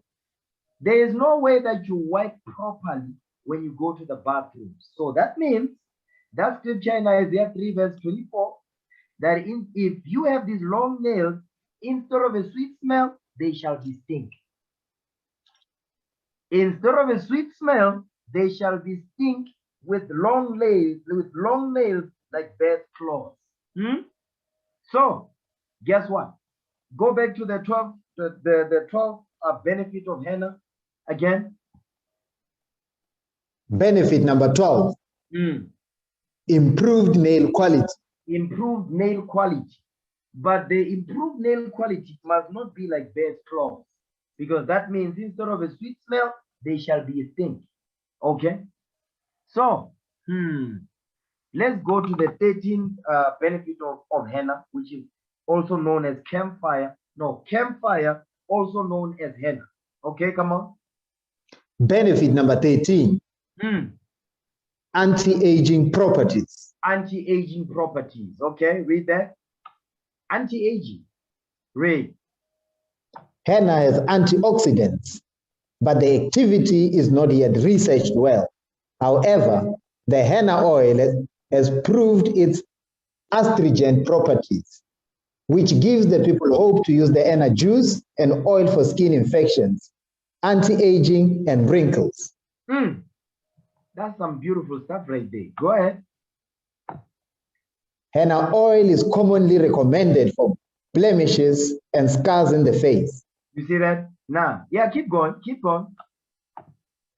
The presence of antiviral and antibacterial compounds in plants reinforce this fact. You see that? So guess what? This also helps in what? You see pimples that are passy. That means you've got what? You've got toxins in your system. You've got toxins in your blood vessels, in your blood also. In your gut, you've got unhealthy bacteria. You understand? Foaming at the mouth, at the edges of the mouth and all that. Toxins in the gut. Okay? Health benefit number 14. Benefit number 14. Reduced sleep issues. It says reduced sleep issues. That means it helps with insomnia. Okay? Benefit number 15. Benefit number 15. Boldness. Boldness. Boldness. Okay? Read that. Boil 50 to 60 grams of henna leaves in 250 grams of mustard oil. Strain and store it in a bottle with a tight cap. Come on. Massage the hair and scalp with this oil regularly. It will stimulate hair growth naturally. You see that? It stimulates hair growth naturally. It stimulates hair growth naturally. Let's go back. Go back to Song of Solomon, chapter 4, verse 13 again. Song of Solomon, chapter 4, verse 18. Go ahead. Thy plants are an orchard of pomegranate, with pleasant fruits, camphire, and spikenard. With spikenard. So it says, thy plants are an orchard of pomegranate, with pleasant fruit. It's going to tell you what those pleasant fruits are. Camphire with spikenard. Camphire, spikenard, those are fruit also. Fruit, those are trees yielding fruits. You understand? So camphire, that means henna has fruits. Spikenard plant has fruits as well. Spikenard. What is a spikenard? Let's see. Here they are going into spikenard essential oils. Okay, let's just go into that real quick. Bear with me a second. Now read that. Healthline.com. Spikenard essential oil benefits. Reading from healthline.com. Spikenard essential oil benefits. Read.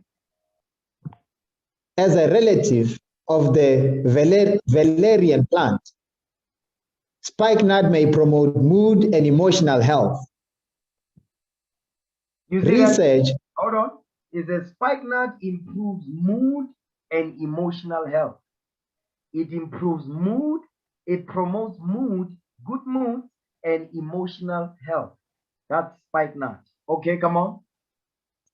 Research has also shown that spikenard essential oil can reduce neuroinflammation, which may help the following conditions. Neuroinflammation goes into what? Your neural pathways in your brain. Okay, come on. Anxiety. So it reduces anxiety. Come on. Depression. Depression, read. Insomnia. Stress. Stress. So it reduces stress, insomnia, depression, and anxiety. Okay, read that. Spikenard essential oil is also said to have anti-inflammatory and antibacterial qualities, which may help with fungal-related infections, such as athlete's foot. Athlete's foot, dandruff. So it helps with dandruff, remove the dandruff. Go ahead. Pains related to muscle aches and menstruation. Go ahead. Joint pain.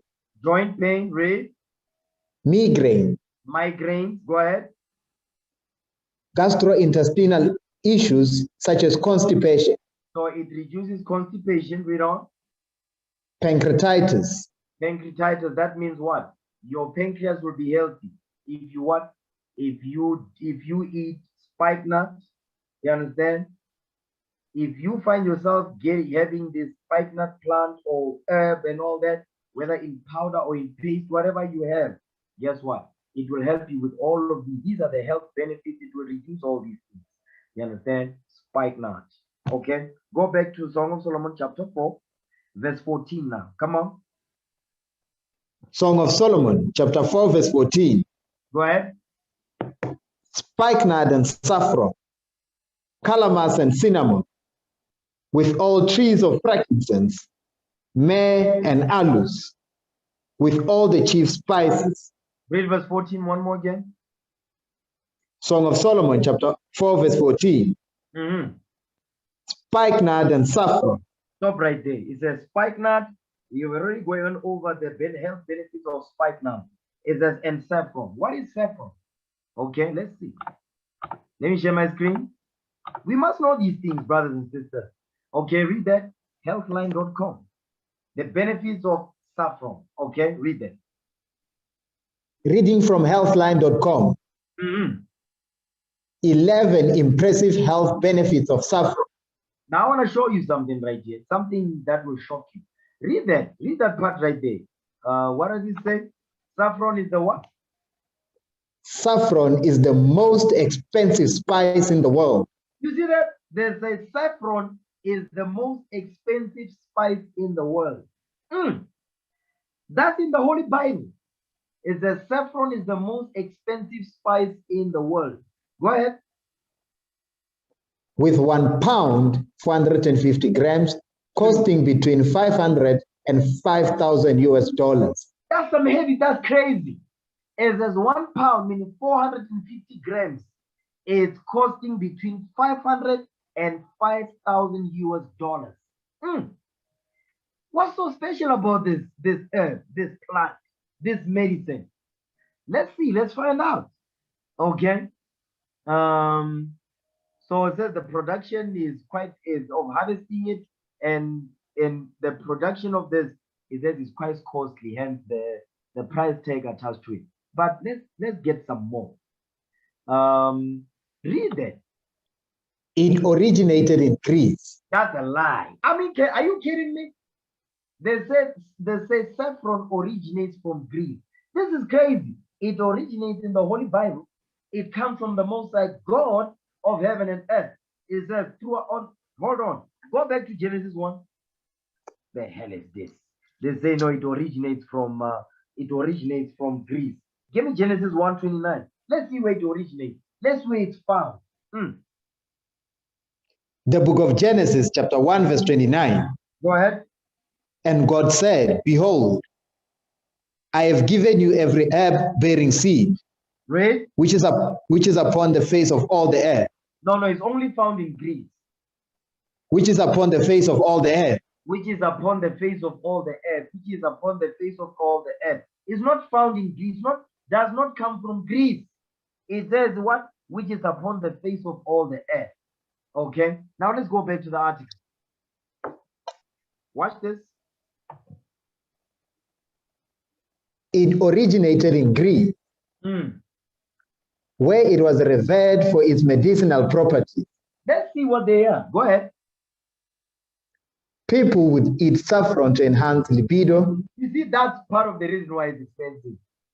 As people would eat saffron to enhance libido, sexual drive. Go ahead.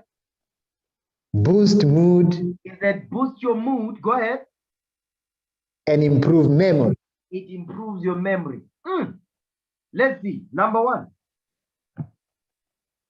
Benefit number one. Come on. A powerful antioxidant. It is a powerful antioxidant. So guess what? Watch this. Crocin and quercetin are carotenoid pigments and responsible for saffron's red color. So guess what? There's some properties in the saffron plant that is responsible for its red color. Go ahead. Both compounds may have antidepressant properties. Antidepressant, go ahead. Antidepressant properties meaning what? You not just be depressed. Go ahead. Protect brain cells against progressive damage. You see that thing? It says it protects progressive brain cell damage. Go ahead. Improve inflammation. Red, meaning it's an anti-inflammatory. Come on. Reduce appetite. It reduces your appetite. Red. And aid weight loss. That's part of the reason why it's expensive. Okay. Read that. Safranal gives saffron its distinct taste and aroma. It smells good even. Go ahead. Research shows that it may help improve your mood, memory, and learning ability. Go ahead. As well as protect your brain cells against oxidative stress. Oxidative stress. Number two, health benefit of saffron. Come on. Benefit number two. May improve mood and treat depressive symptoms. You see that it improves your mood and treat depressive symptoms. Watch this. Okay, come on, because we touched on this earlier on. Go ahead. That's not just due to its distinct color. Right? But also because it may help brighten your mood. Is that it helps brighten your mood. It helps brighten your mood. Okay? Health benefit number three. Come on. Benefit number three. Right. May have cancer-fighting properties. It has cancer-fighting properties. Okay, come on, read that. Saffron is high in antioxidants, which help neutralize harmful free radicals. Read. Free radical damage has been linked to chronic diseases, such as cancer. So now it prevents cancer. Okay, read that. In test tube studies, saffron and its compounds have been shown to selectively kill colon cancer cells and suppress their growth, while leaving normal cells unharmed. That's some heavy stuff right there. It's the saffron and its compounds have been shown to selectively. How does it selectively do that? Because the Spirit of the Lord is in that thing. Watch this. Give me that in Wisdom of Solomon. The Spirit of the Lord is in these medicines that the Most High God has made. Okay? Watch this. Wisdom of Solomon chapter 7 verse 24. Watch this. Okay, come on.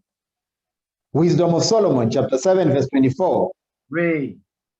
For wisdom is more moving than any motion. Come on. She passeth and groweth all things by reason of her pureness. You see what the wisdom of the Lord is, as the wisdom of the Lord passes and goeth through all things by reason of her pureness. All things include what? The herbs, the medicines that the Most High God created out of the earth. That's why saffron is capable of selectively killing colon cancer cells and to suppress their growth while leaving normal cells unharmed. Who's doing that? The Most High God of heaven and earth is doing that thing. Watch this. Let's keep reading on the article. Come on. This effect also applies to skin, bone marrow, go ahead, prostate, lung, come on, breast, cervix, and several other cancer cells. You see that thing? It was not only that, it's not only colon cancer, but guess what? It's the skin, bone marrow, prostate, lung, breast, cervix, and several other cancer cells. It destroys them. Okay, watch this. Let's see. Yes, Read that. Health benefit number 4. Benefit number 4. May reduce PMS symptoms. It says saffron reduces premenstrual syndrome symptoms. Okay, read that. Let's see what they are. Come on. Premenstrual syndrome, PMS, is a term that describes physical, emotional, and psychological symptoms occurring before the start of a menstrual period. Our sisters will be hunting for this thing. They'll be willing to sell their houses to buy this thing. As a premenstrual syndrome is a PMS is a term that describes physical, emotional, and psychological symptoms occurring before the start of a menstrual period. Guess what? It says, he that is wise will not abhor the medicines that the Lord made out of the earth. That means you have to be in the laws of God to understand, to know these things. Okay, let's see. Now read that. In women 20 to 45 years of age, taking 30 milligrams of saffron daily was more effective than a placebo at treating PMS symptoms, such as irritability, headaches, cravings, and pain. Is that, you see, when you take this 30 milligrams daily, is that it reduces irritability, headaches, cravings, and pain during PMS. Okay. Health benefit number 5. This one. When I saw this one, I was like, Read that. Benefit number 5. Come on. May act as an aphrodisiac. Read that again. May act as an aphrodisiac. It says saffron acts as an aphrodisiac. Go ahead. Aphrodisiacs are foods or supplements that help boost your libido. It says aphrodisiac are foods or supplements that help boost your libido. Your sex drive. Watch this. Oh yes, yeah. Read that. For instance, taking 30 milligrams of saffron daily over 4 weeks significantly improved erectile function over a placebo in men with antidepressant-related erectile dysfunction. So hold on a second. Remember, we reading this out of Song of Solomon, right? You know, something just jumped on me. The spirit just jumped on me. Watch this. Now I understand why King Solomon was able to achieve this. I understand now. Give me that in 1 Kings chapter 11. 1 Kings chapter 11, verse 3. Now I understand why King Solomon was able to maintain this thing. Read that. 1 Kings 11, verse 3. First book of Kings, chapter 11, verse 3. And he had 700 wives. Stop right there. So King Solomon had 700 wives. Go ahead. Princesses and 300 concubines. He had 300 concubines. So 1,000 women, 1,000 women. Go ahead. And his wives turned away his heart. How the hell was he able to satisfy all these women? Now we understand where he gets it from. Watch this. Give me Wisdom of Solomon. Wisdom of Solomon. That's just a side note. Wisdom of Solomon chapter 7. Wisdom of Solomon chapter 7 and read verse 20. Wisdom of Solomon chapter 7 verse 20. The natures of living creatures. So King Solomon, the Most High God, endowed him with this wisdom to know the natures of living creatures, meaning animals and all that. He knew their nature. Go ahead. The furies of wild beasts. Go ahead. The violence of winds.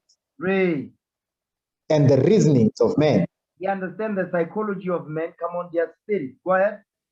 The diversities of plants. Stop right there. Isn't that what we're reading in Song of Solomon?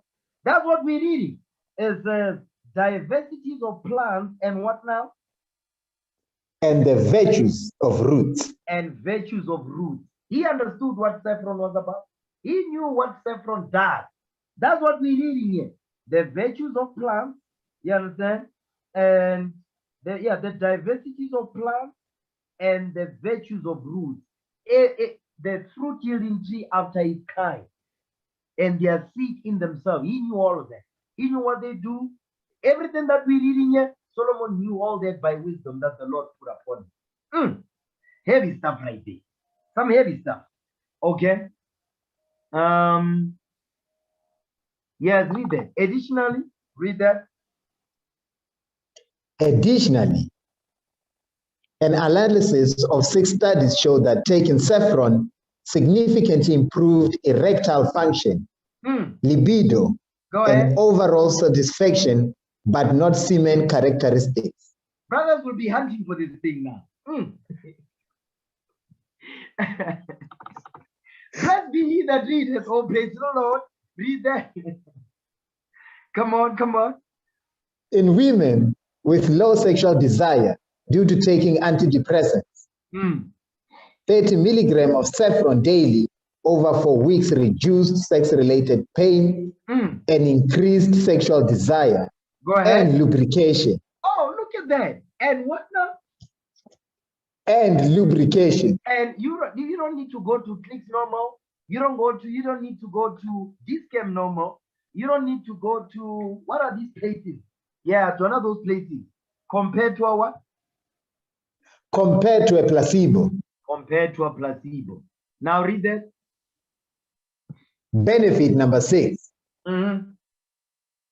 May reduce appetite and aid weight loss. And aid in weight loss. Okay, read that. Snacking is a common habit that may put you at risk of gaining unwanted weight.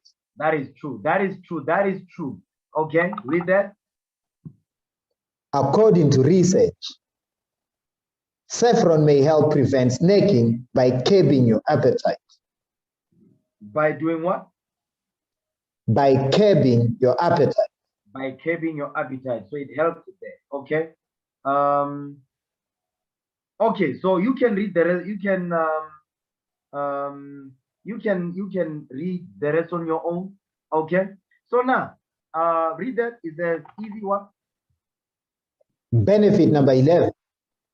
Easy to add to your diet. Okay, read. In small doses, saffron has a subtle taste and aroma and pairs well with savory dishes, such as paella, risottos, and other rice dishes. Okay. All praise to the Lord. All praise to the Most High. All praises to the Most High God. Get that in Song of Solomon chapter 4 now again. Song of Solomon chapter 4 verse 14. Okay. Song of Solomon chapter 4 verse 14. Song of Solomon chapter 4 verse 14. Spikenard and saffron. Spikenard. Calamus and cinnamon. Is a spikenard and saffron. We went through the health benefits of saffron. Okay, the most expensive herb in the world. Calamus. What is the benefit of calamus? Okay, because it is a spice, it's an herb, it's a plant. Okay, let's see the health benefits of calamus. Watch this. Bear with me. Watch this. Let's see. Okay, read that. Organicfacts.net. 8 benefits of calamus. Read that. Reading from organicfacts.net.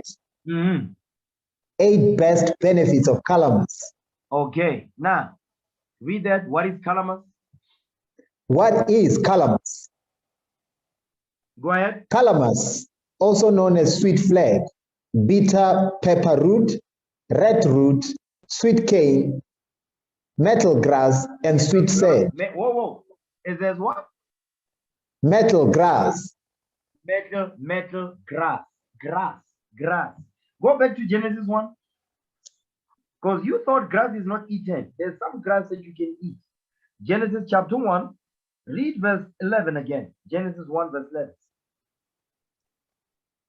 The book of Genesis chapter 1 verse 11. And God said, let the earth bring forth grass. Let the earth bring forth grass. Let the earth bring forth grass. Calamus is one of the grass that was brought forth on the 3rd day. Okay, So let's see the health benefits of calamus. These are the health benefits of calamus. So read that. Benefits of calamus. Benefits of calamus. Go ahead. The most impressive benefits of calamus include curing psychological disorders. So calamus is the most impressive benefits of calamus include curing psychological disorders. Go ahead. Relieving inflammation. It relieves inflammation, right? Stimulating circulation. Meaning blood circulation. So if you use calamus with saffron, you're going to have some proper circulation. Go ahead. And treating headaches. Headaches, go ahead, among others. That's calamus. Among others. This is calamus, okay? This right here is calamus, is dried calamus, okay? So read that. This is what it reduces. The benefits of calamus, it reduces what? Read that. Depression. It reduces depression. Go ahead. Inflammation. Reduces inflammation. Come on. Hormone secretion. Hormone secretion is okay. Read that. With thousands of different volatile oils and antioxidants, this plant can provide a major boost to your hormone regulation and production. So it regulates your hormone production. It regulates hormone production. Okay, go ahead. Leading to a better balance of your hormones. You see that thing? It leads to a better balance of your hormones. Come on. Which can help with everything from mood and sex drive to menstrual regularity and energy production. Now that's some heavy stuff. That's beautiful right there. Okay. Epilepsy and nervous system. Read that. Epilepsy and nervous system. Read. In traditional medicine, this herb was often used to treat disorders of the nervous system. It was what? It was used to treat disorders of the nervous system. So it says epilepsy. No, it says calamus. It says what? It was often used to treat disorders of the nervous system. Go ahead. Including epilepsy and Parkinson's disease. Parkinson's disease. Go ahead. While this herb doesn't provide a cure or a lasting treatment for this complex problem, it can treat the symptoms quite effectively. Oh, praises. Now read that. Nervine. Nervine. This oil helps in improving the sensory systems and mind. You see that thing? Meaning your nerves. It helps with your nerves. Your neural network in your head, your neural pathways, it helps to deal with that, to make sure everything is in good order. Your sensory nervous system. Go ahead. And the mind. Read. This nervine quality of this oil also prevents epileptic fits, hysteric attacks, go ahead, and reduces stress in the body. That's some heavy stuff. Read on. Next benefit. Come on. Circulation. Blood circulation. Go ahead. There is a stimulant quality to this herb when it is brewed into a tea and is thus able to boost the circulation within the body, delivering oxygen and resources to those areas that need it most. You see that because the Spirit of the Lord is in the air, calamus. Okay, come on. Metabolism. By speeding up the metabolism, calamus can aid in weight loss efforts, as well as the healing process within the body following injury or illness. You see that? It helps, it improves your metabolism. Okay? Read that. Sleeping aid, meaning that means it deals with what? Insomnia and things like that. Come on. Sleep aid.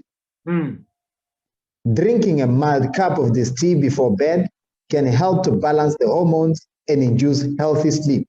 You see that thing? Healthy sleep. Okay? Next one. Medical uses for calamus. Come on. In terms of its medical applications, calamus has been traditionally and presently used for the following. And presently used for the following. Come on. Sore throat or throat irritation.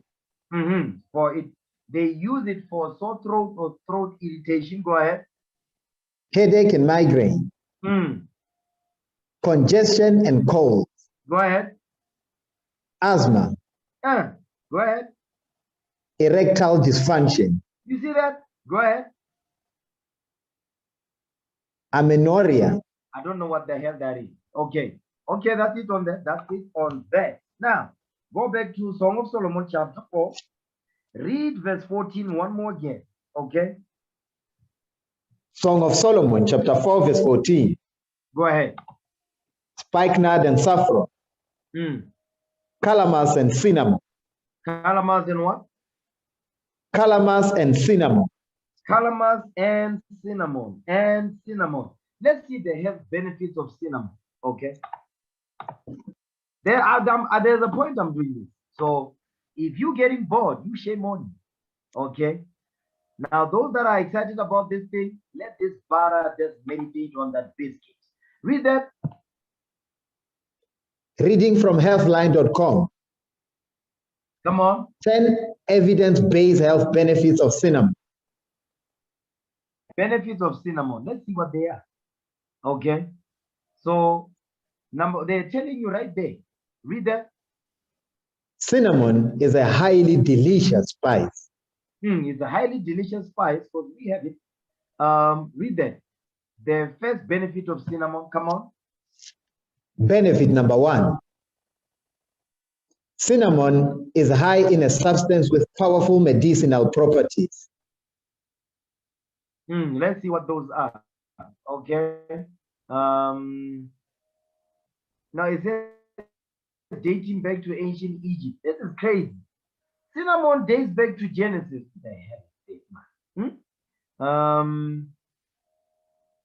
Here they're not really saying anything so far. Let's see. Yes, read that. Benefit number 2. Cinnamon is loaded with antioxidants. So cinnamon is loaded with antioxidants. Okay. Now read that. Antioxidants protect your body from oxidative damage caused by free radicals. So free radicals, they cause oxidative damage. Cinnamon helps prevent that because it's got antioxidants. Okay. Let's see. Read that. In a study that compared the antioxidant activity of 26 spices, read. Cinnamon wound up as the clear winner, even outranking superfoods like garlic and oregano. So cinnamon, the antioxidants that are in cinnamon is that they overtake garlic and oregano. Okay, now that's beautiful, heavy stuff right there. Read that. The third health benefit of cinnamon. Come on. Benefit number 3. Cinnamon has anti-inflammatory properties. Is an anti-inflammatory. Okay. Read that. It helps your body fight infections and repair tissue damage. So cinnamon is good for repairing tissue damage. Come on. Nah, I don't want that. Because they like to make it seem like these things, they have side effects. The Most High God's medicine has no side effect. Esau's medicine has side effects. Read that. Health benefit number 4. Benefit number 4. Cinnamon may cut the risk of heart disease. It may cut the risk of heart disease. Okay, read that.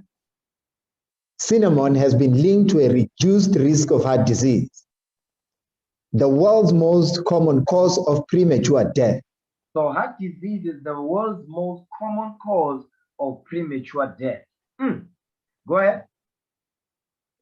In people with type 2 diabetes, Read. 1 gram or about half a teaspoon of cinnamon per day has been shown to have beneficial effects on blood markers. That's some heavy stuff right there. Let's see. Okay, read that. In animal studies, cinnamon has been shown to reduce blood pressure. It reduces blood pressure. Okay. Yes, read that. Benefit number 5. Cinnamon can improve sensitivity to the hormone insulin. It improves sensitivity to the hormone insulin. Watch this. Read that.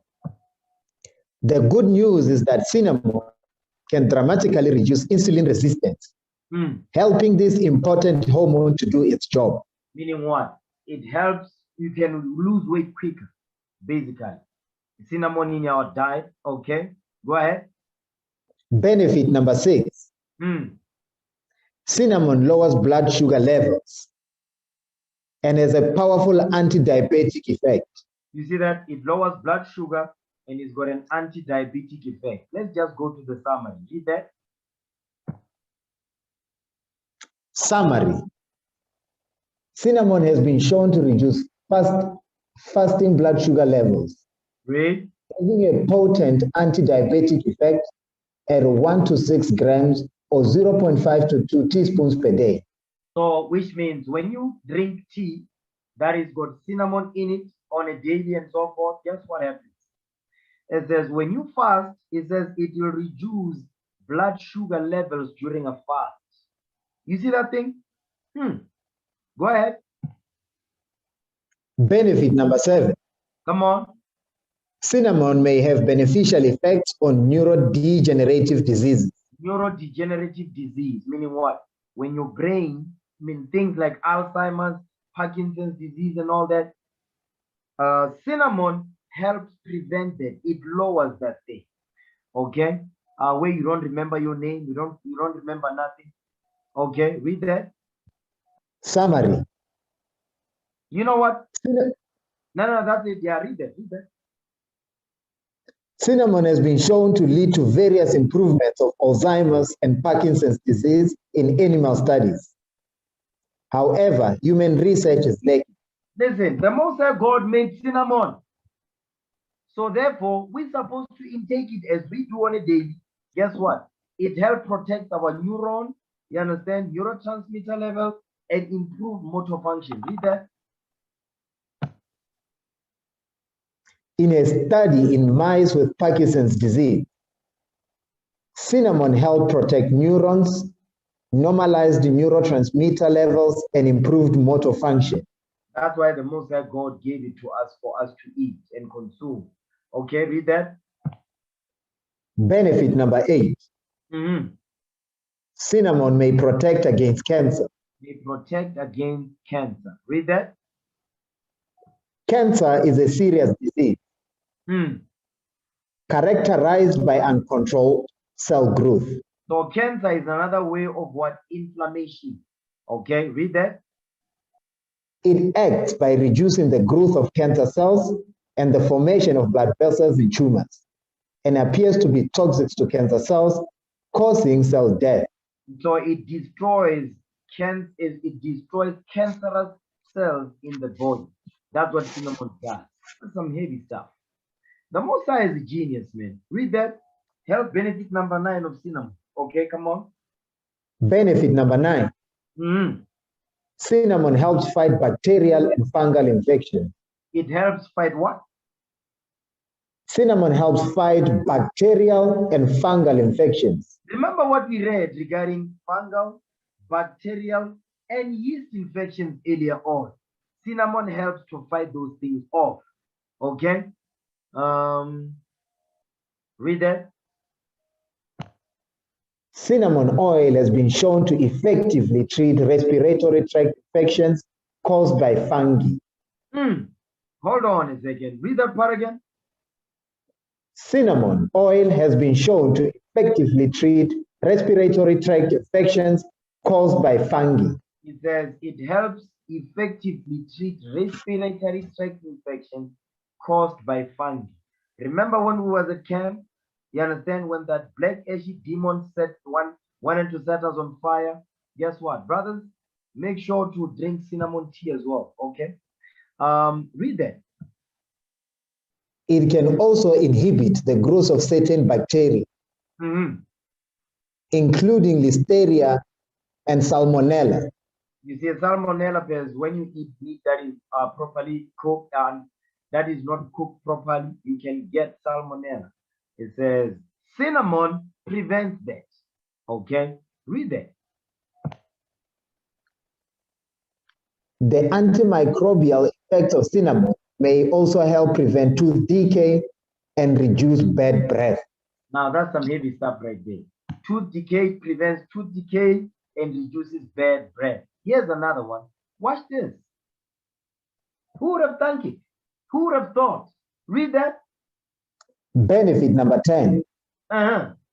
Cinnamon may help fight the HIV virus. Is the cinnamon may help fight the HIV virus. Who would have thought? Read that.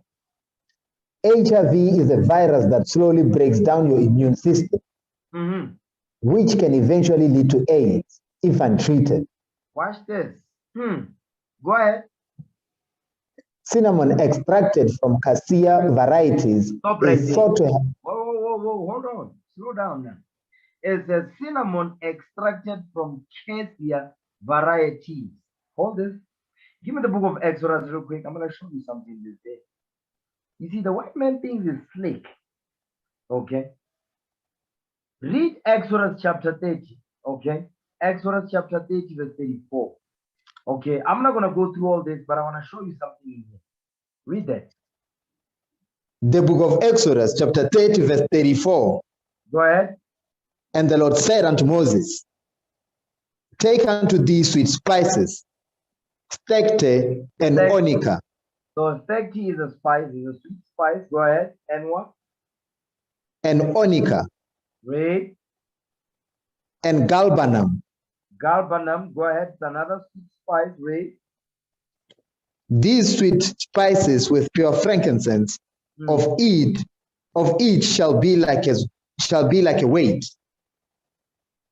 So it says, of each shall there be a like weight. Okay, I need you to pay attention to what you read. Now watch this. Jump up to verse 24. Start at verse 23. Watch this. These are principal, meaning these are important spices. That's why it's going to tell you principal spices. Read verse 23. Watch this. Let's see where the communication is coming from. Exodus 30, verse 22. Read that. Watch this. The book of Exodus, chapter 30, verse 22. Moreover, the Lord spoke unto Moses, saying, read. Take thou also unto thee principal spices of pure myrrh 500 shekels, and of sweet cinnamon half so much. You see that? And of sweet cinnamon half so much. Myrrh, cinnamon, sweet cinnamon, come on. Even 250 shekels. Read. And of sweet calamus, 250 shekels. We just went over calamus, another spice. Calamus, go ahead. And of sweet calamus, 250 shekels. Read. And of cassia. And of what? And of cassia. And of cassia. And of cassia. And of cassia is a spice. Remember what we just read in the article. The cinnamon extracted from cassia varieties is thought to help fight against HIV-1, the most common strain of HIV virus in humans. So cinnamon that is extracted from cassia leaves, cassia spices, what is that letting you know? They are letting you know that when you get cassia leaves, guess what? In cassia leaves, there's cinnamon in there too. That's what is letting you know right there. That means when you have cassia leaves, you've got cinnamon, you really have good herbs to fight, to help protect and strengthen your immune system. That's what the Lord is telling us. Read that thing again, verse 23. Come on, verse 24. The book of Exodus, chapter 30, verse 24. And of cassia, 500 shekels, after the shekel of the sanctuary, and of the oil, olive, and hin. Or olive oil and hin of olive oil. So I need you to read quick. You're reading too slow for my liking. So, but what the Lord is teaching us here, say, listen, all these spices, these are herbs, these are medicines. So that's why, right? It's written right there. And of cassia, 500 shekels. Guess what? Cassia, cinnamon.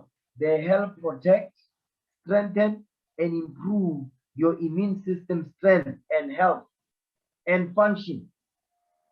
You understand? That's some heavy stuff right there. This is beautiful stuff. Okay, so go back to the article. Read that again.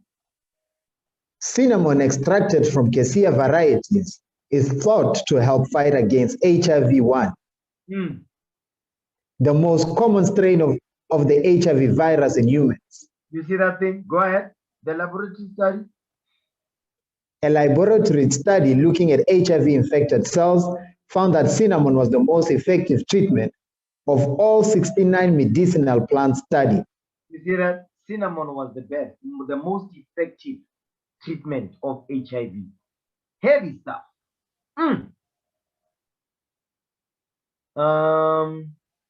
Okay. Okay. So is the devil. He just wants you to go to his medicine so he can destroy you even more. Now, go back to Song of Solomon, chapter 4. Song of Solomon, chapter 4, read verse 14 again. Song of Solomon, chapter 4, verse 14. Spikenard and saffron, calamus and cinnamon, with all trees of frankincense, go ahead. myrrh and aloes, with all the chief spices.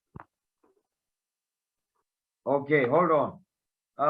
Read that verse again, because there's some connectivity issues I'm picking up. Read verse 14 one more again. Song of Solomon, chapter 4, verse 14. Read. Spikenard and saffron, calamus and cinnamon. Come on. With all trees of frankincense. With all trees of what? With all trees of frankincense. With all trees of frankincense. All trees of frankincense. Let's see. Hold on a second. Where is that? Yes. Okay. With all trees of frankincense. Let's see the health benefits of frankincense. Okay. The health benefits of frankincense. Because frankincense is a spice. Now, do you see my screen? Yes, sir. Okay. Where are we reading from? Reading from medicalnewstoday.com. Okay. Now, read that. Health benefits of what? Health benefits of gold, frankincense, and myrrh. Health benefits of what? Health benefits of gold, frankincense, and myrrh. So now, gold, give me that in Matthew 2, verse 11. Matthew 2, verse 11. This gold is not talking about the actual gold, the mineral that is found, because that's what they are alluding to here, which is wrong. Watch this. I'm going to show you the gold is making reference to. Matthew 2, verse 11. The book of Matthew, chapter 2, verse 11. Go ahead. And when they were come into the house, they saw the young child with Mary, his mother, and fell down and worshipped him. And when they had opened their treasures, they presented unto him gifts, gold, and frankincense, and myrrh. What did they say? Read that again. And when they were come into the house, they saw the young child with Mary, his mother, and fell down and worshipped him. And when they had opened their treasures, they presented unto him gifts, gold, and frankincense, and myrrh. So now, this is talking about the wise men, the shepherds that heard of the what? The birth of the child. It says what? They presented unto him gold and frankincense and myrrh. The gold that is making reference to here is talking about turmeric. Turmeric is the gold that is being referenced. Okay. Gold, it says gold and frankincense and myrrh. These are spices. The gold is making reference to the turmeric. That's the spice it's talking about. Okay. Okay, watch this. Let me share my screen real quick. 1 second, bear with me. Okay, I want you to read it. Why is turmeric called golden spice? Read that. Why is turmeric called golden spice? Erode, Tamil Nadu is the highest producer of turmeric in India. Go ahead. It is used as a coloring agent in food and is often called Indian saffron. Okay, and also the golden spice. It says it's called Indian saffron. But we know saffron has nothing to do with East Indians. It's got everything to do with us because the Lord gave these things to us. Go ahead. and also the golden spice. It's also called the golden spice. Go ahead. Turmeric contains the potent polyphenol curcumin. Curcumin. Okay. So go ahead. A polyphenol is a micronutrient that has antioxidants, which are beneficial for health. Because one of the best benefits of turmeric is what? It's an anti-inflammatory spice. You understand? That's one of the health benefits of turmeric. Okay. Now, so let's go back. Let's go back. Let's get the health benefits of frankincense. Okay. Let's go down. You see what they are showing here? Crazy stuff. Yes. Okay. I want you to read that. Health benefits of frankincense. Read that. Health benefits of frankincense. Modern peddlers assign it a fair few health claims, including the reduction of acne, anxiety, colds, ulcers, coughs, and even indigestion. Yeah, I can believe that. Definitely believe that. Because why? The Most High God gave this to us. Okay. Read that. Anti-inflammatory benefits. Anti-inflammatory benefits. Read. However, these were some potential benefits seen in asthma, rheumatoid arthritis, Crohn's disease, knee arthritis, knee osteoarthritis, and collagenous colitis, which is a type of inflammatory bowel disease. You see that thing? It helps to remove inflammation in those areas. Let's jump down to myrrh. Okay, because here we've got frankincense, we've got myrrh. Read that, the benefits of myrrh. Read that. Benefits of myrrh. Myrrh is also a compound derived from trees. Come on. It has been produced from the sap of small thorny trees belonging to the genus Commiphora of Melania. Myrrh is most commonly used in perfume, incense, and religious ceremonies. Oh, that's true. That is true. Now let's read that.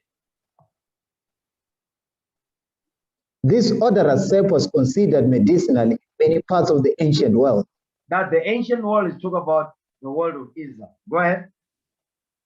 In traditional Chinese medicine, for instance, it was said to have a number of benefits, including purging stagnant blood from the uterus. So now the Chinese, they sold this for us. Okay. Let's see. Okay, that's myrrh right there. Okay. Read that. You know what? Read that. As with frankincense, myrrh is thought to be anti-inflammatory. So myrrh, just like frankincense, is also an anti-inflammatory. Go ahead. It also appears to be, to some degree, antibacterial. So myrrh is also an antibacterial spice. Go ahead. Today, myrrh is used in many mouthwashes. Hold on. Wait. What? Today, myrrh is used in many mouthwashes. Myrrh is used in many mouthwashes. Go ahead. Gargles and toothpaste. And toothpaste. Heavy stuff. Okay. Now read that. Myrrh versus cancer. Let's see. Let's see who wins. Go ahead. More interestingly, there is some evidence that myrrh might be toxic to cancer cells. Might be toxic to cancer, meaning it kills cancer cells. Okay? Myrrh. All praise to the Most High. Some heavy stuff. Let's see.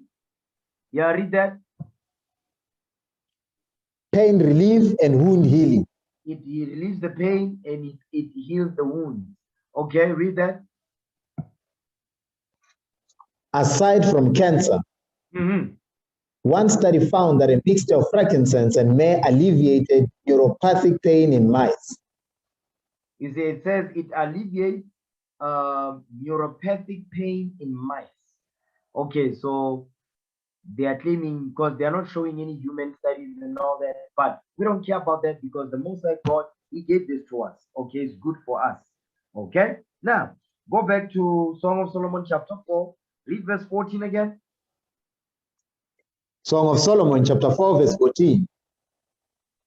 Spikenard and saffron, calamus and cinnamon, with all trees of frankincense, myrrh and aloes, with all the chief spices.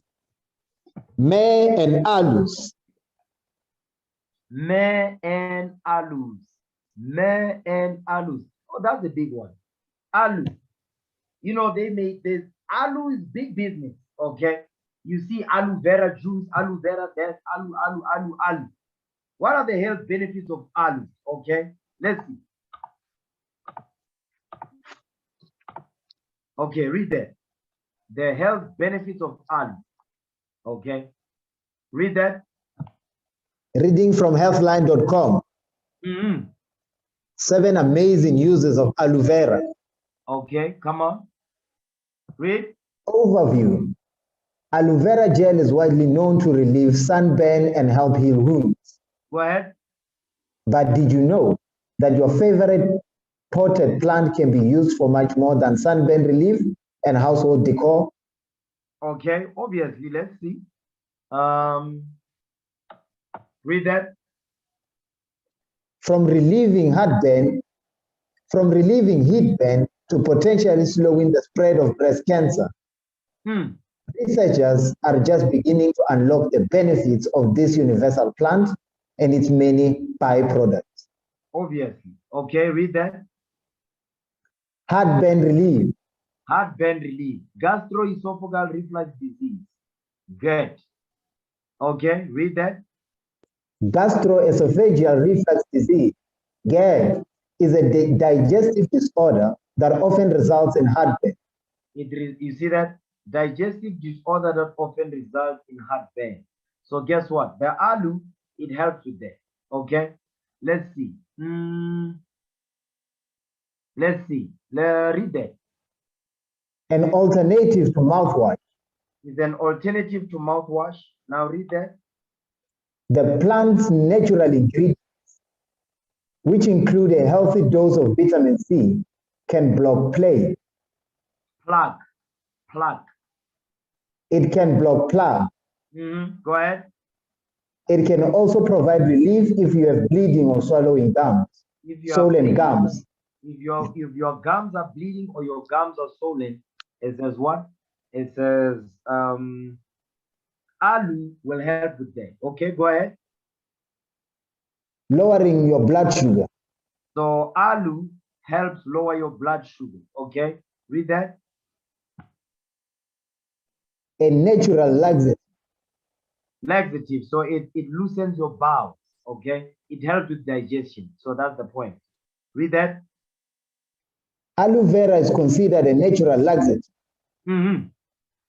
A handful of studies have looked into the benefits of the succulent to aid digestion. It says benefits of the succulent to aid digestion. Okay. So now let's see. Read that. Skincare. Let's see. Read that. Come on. You can use aloe vera to keep your skin clear and hydrated. It says you can use aloe vera to keep your skin clear and hydrated. Okay. Let's see. Yeah, read that. Potential to fight breast cancer. You see that? It is potential to fight breast cancer. So now, I went through all of these benefits. I mean, there's more, but I'm just showing you. Go back to Sirach 38 verse 4 so we fully understand what Sirach was saying in there. Sirach 38 verse 4. Read that thing again. Okay, come on. The book of Ecclesiasticus, chapter 38, verse 4. Read. The Lord has created medicines out of the earth. Now we understand what this verse is saying. The Lord has created medicines out of the earth. We just read some of those medicines. We didn't read all of them. We didn't go into cassia, which is, the family of cinnamon and all that. Okay. But the Lord created medicines out of the earth. Go ahead. And he that is wise will not abhor them. And he that keeps the commandments will not abhor them, because why? He or she understands the medicines that the Lord made and the benefits thereof. So guess what? As part of the law that says we must detox, we must know these things. We must be fully aware of the medicines that the Lord made and the benefits of those medicines and what they do to our bodies. And when we don't take them, what our bodies go through. You understand? So we can prevent all manner of sicknesses just by doing what? Just by investing in these medicines that the Lord created out of the earth. We need to invest in these things. We have not been doing it. It's time to do that thing. It's time to repent this day. Okay, understand that. Go back to Song of Solomon now. Song of Solomon chapter 4. Read verse 14 again. Song of Solomon chapter 4 verse 14. Go ahead. Spikenard and saffron, calamus and cinnamon, Read. with all trees of frankincense. Come on. Myrrh and aloes, with all the chief spices. With all the chief spices. The chief spices that we read in the book of Exodus. The principal spices. That's what it means, the chief spices, including those spices. Go ahead. A fountain of gardens. A fountain of gardens, plural. Go ahead. A well of living waters. Because there must be what? There must be water, these gardens of spices and orchards and vineyards. Go ahead. And streams from Lebanon. Read. Awake, O north wind, and come, thou south, blow upon my garden. Read. That the spices thereof may flow out. That the spices may what? That the spices thereof may flow out. That the spices thereof may flow out. When spices flow out, what happens? Hold this. Go back to Song of Solomon chapter 2. Read verse 13 again. Song of Solomon chapter 2 verse 18. Read. The fig tree putteth forth a green fig. The fig tree putteth forth a fig tree, green figs. Go ahead. And the vines with the tender grape give a good smell. They do what now? Give a good smell. They give a good smell. They give a good smell. So all these medicines, they give a good smell. Go back to Song of Solomon chapter 4. Read verse 16 one more again. Come on. Song of Solomon chapter 4 verse 16. Awake, O north wind, and come. Come on. Thou south, blow upon my garden, that the spices thereof may flow out. They may flow out and give a good smell. They may flow out and give a good smell. So when we take these, we consume this, guess what? They're going to flow out a good smell, a scent from your skin, your mouth, your breath, so on and so forth, your hair, you understand, your gums. Come on. Let my beloved come into his garden and eat his pleasant fruits. And eat his pleasant fruit. You understand? Watch this. Go back now to Ecclesiastes 2 verse 5, because that's where we were. But I know some of you forgot already. Ecclesiastes 2, read verse 5 again.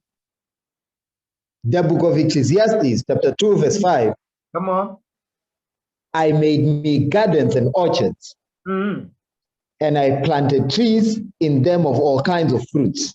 That we read, we went over a whole range of different fruits, different spices, different herbs and medicines that King Solomon planted in the gardens, the orchards and the vineyards that he had.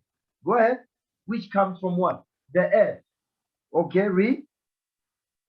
I made me pools of water to water herewith the wood that bringeth forth trees. You see what it did? So because they need to be taken care of. It says, I made pools of water to water therewith the wood that bringeth forth trees. Watch this. That's why today you see in the stores, they have fake trees, they have fake plants. That's why it says the wood that bringeth forth trees. Watch this. Give me Song of Solomon, chapter 2, verse 3. Song of Solomon 2, read verse 3. Song of Solomon, chapter 2, verse 3. Go ahead. As the apple tree among the trees of the wood. You see what he's saying? He keeps saying the trees of the wood, not the trees of plastic that you find in the shops now. Read that verse again, verse 3. Song of Solomon, chapter 2, verse 3. As the apple tree among the trees of wood, Go ahead. so is my beloved among the sons. Read. I sat down under his shadow with great delight. Read. And his fruit was sweet to my taste. And his fruit was sweet to my taste. Obviously, this is a much deeper understanding here, but we're dealing with the basics here. It says, I sat under his shadow and with great delight, and his fruit was sweet to my taste. The apple trees of the wood, you understand? Different types of herbs, different types of trees, different types of flowers, and which are all herbs and medicines that the Lord made out of the earth. It says what? And his fruit was sweet to my taste. Guess what? You also gonna taste sweet when you take these things, when you consume them. So we must invest in them. Read verse 5 now. Come on. Song of Solomon, chapter 2, verse 5. Read. Stay me with flagons. Flagons, that's raisins. It says, stay me with flagons. Raisins, come on. Raisins, come on. Comfort me with apples. Comfort me with apples. Don't be comforted with, I don't know, pizza. Pizza will not comfort you. Apples will. Go ahead. For I am sick of love. So what is he showing you? Listen, we must invest in the medicines that the Lord created out of the earth. And guess what? The Most High God, he made this for us, for our benefit, for the benefit of his sons and his daughters upon this earth. So guess what? We must return back to this book. That's why the Most High God, he gave us laws for us to detox. Let's get there. Give me 2 Ezra 9, verse 23.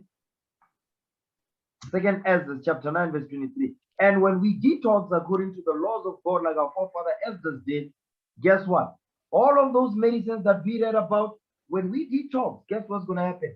We're giving our bodies a chance to release the unwanted toxins, to release bad bacteria from our gut, to clean our colon and our intestines, our arteries, you understand, our organs, our blood vessels, and our blood, our brain, our tissues, our arteries, and all that. All the organs in the body, guess what? When we do that, we detox. The Most High God is pleased with that. Understand that. Get that in 2 Ezra 9, verse 23. I'm almost done. Read that. Second book of Ezra, chapter 9, verse 23. Go ahead. Nevertheless, if thou wilt cease yet 7 days more, but thou shalt not fast in them.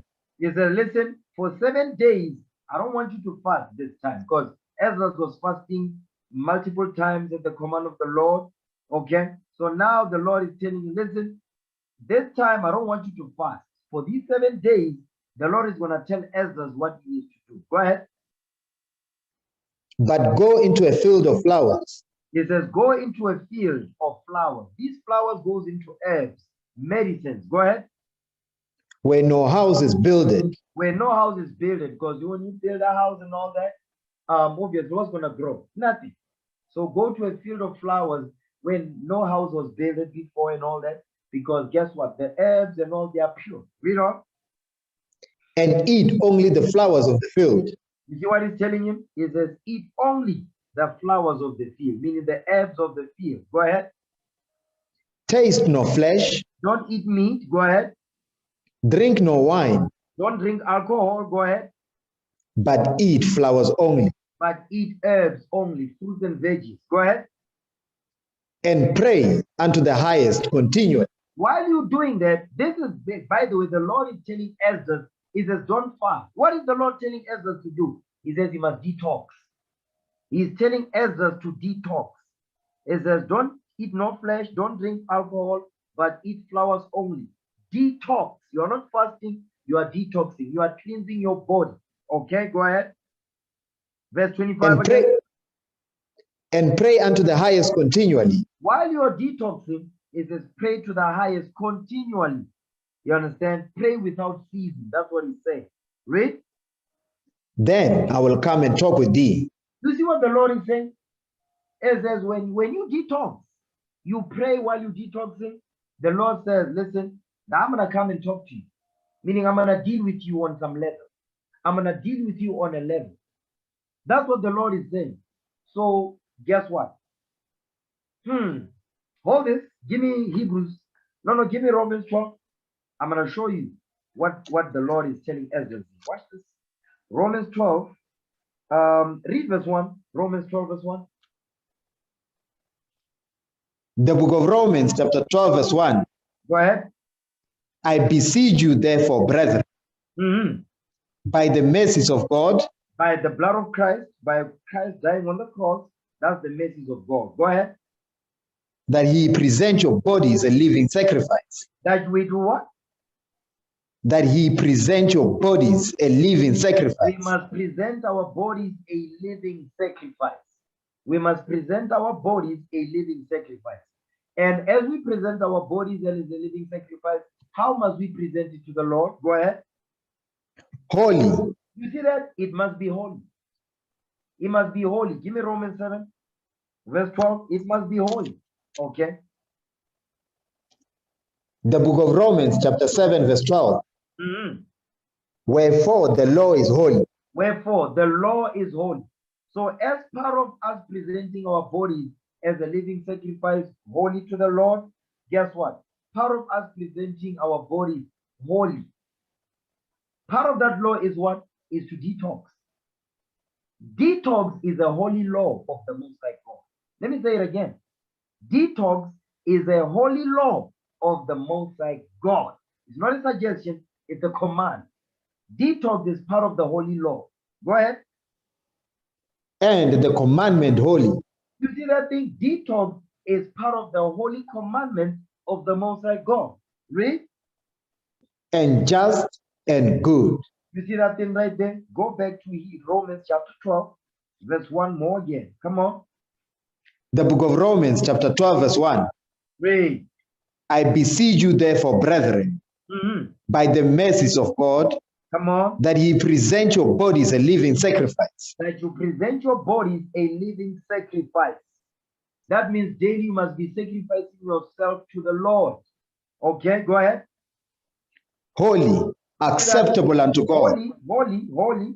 Your body must be holy when you present it to the Lord. Holy according to the law, according to the commandment that is just and good. So detox is part of the holy law, is part of the holy commandments that are just and they are good. That's part of presenting our bodies as a living sacrifice to the Most High God. Go ahead. Holy, acceptable unto God, which is your reasonable service. So when we detox, guess what? Our bodies will be holy and acceptable sacrifice to the Most High God, which is our reasonable service, meaning it's the least we can do. So understand, detox is a holy law. Detox is a holy commandment that is just and is good. And the Most High God wants us to present our bodies like that, cleansed from the inside out, spiritually and physically. It's not just the diet, it's not just the exercise. Oh no, it's also detoxing is part of the holy law. Understand that thing. Okay, go back to 2 Ezra chapter 9, verse 25 again. Second book of Ezra, chapter 9, verse 25. Go ahead. And pray unto the highest continually. Pray. Then I will come and talk with thee. Then he says, then once you do that, he says, then I will come and talk with thee. Meaning I'm going to come and reveal more understanding to you. I'm going to open your mind spiritually.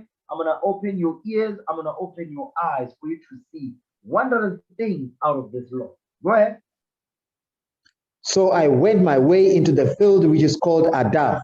So he went to the field called Adar. Go ahead. Like as he commanded me. Like as he what? Like as he commanded me. You see, detox is a commandment. Detox is a commandment of the Most High God. Guess what? It's part of the dietary law. Detox, this what we're reading here is part of the dietary law. Understand that? This what we're reading here is part of the dietary law. Read that again, verse 26. Second book of Ezra, chapter 9, verse 26. So I went my way into the field which is called Adar. Read. Like as he commanded me. Like as he commanded me, because it's a commandment. Go ahead. And there I sat among the flowers. Sat among the flowers, which is the herbs, the medicines that the Lord created out of the earth. Read. And did eat of the herbs of the field. I did eat of the herbs of the field, the herbs of the field, the medicines out of the earth. Go ahead. And the meat of the same satisfied me. The meat of the same. When it says the meat of the same, meaning the meat of the herbs, the meat of the flowers, the meat of the medicines, it says they satisfied him. Watch this. Go ahead. After 7 days, I sat upon the grass. Stop right there. It says, after 7 days, it says, I sat upon the grass. After 7 days, he sat upon the grass. Okay, that's a topic for another day. Go ahead. And my heart was vexed within. He says his heart was vexed within him. Go ahead. Like as before. Like as before, because now the Most High is opening up his understanding, he's opening his eyes and his ears. Read on, watch this. And I opened my mouth and began to talk before the Most High. You see that? And say, hold on. It says, and I opened my mouth and began to talk before the Most High. You see this thing? So what is this talking going into in terms of us today? It's going into us going out there to teach. You see that thing? It goes into you praying to the Lord 3 times a day and so forth, as an example. You understand? It goes into that. It goes into us going to the feast and teach. It goes into us praying to the Lord for the Most High to increase our understanding, to bless us, to heal us, to be among us. That it goes into that. It says, and I opened my mouth and began to talk before the Most High. Keep going. Go ahead. O Lord, thou showest thyself unto us. Thou was showed unto our fathers in the wilderness. Read. And in a place where no man treadeth. Read. In a barren place where they came out of Egypt. That's talk about the man. That's the promised land. So that's the wilderness. That's the wilderness. The wilderness. That's the barren place. That's the wilderness. So what we're reading here, you notice here, the Most High God is telling Ezra, listen, go and detox for 7 days. And after the detox, I'm going to talk to you. And I'm going to show you greater things that I've showed you before. You understand? So the Lord, he says, he's going to open our eyes and our ears and our understanding when we do this also. As part of our journeys of repentance, we must detox on a regular. You men and women understand that? Yes, sir. Yes, sir. So detox is a law. It's not a suggestion. Detox is part of the dietary law. Detox. Understand that thing. You understand? This is beautiful, man. This is some beautiful stuff. Go back to Genesis. Okay, go back to Genesis 1. Read verse 29 again. The book of Genesis, chapter 1, verse 29. And God said, behold, I have given you every herb-bearing seed, which is upon the face of all the earth. Right. And every tree in which is the fruit of a tree yielding seed. Right. To you it shall be for meat. To you it shall be for meat. So this is the dietary law that we're given. Detox is also part of the dietary law. Understand that thing. Detox is part of the dietary laws. I hope you men and women understand that thing. So go back to Sirach 38. I'm almost done. Sirach chapter 38. Read verse 4 again. The book of Ecclesiasticus, chapter 38, verse 4. Go ahead. The Lord has created medicines out of the earth. And he that is wise will not abhor them. And he that is wise will not abhor them. I'm going to show you something here. Read the next verse. Go ahead.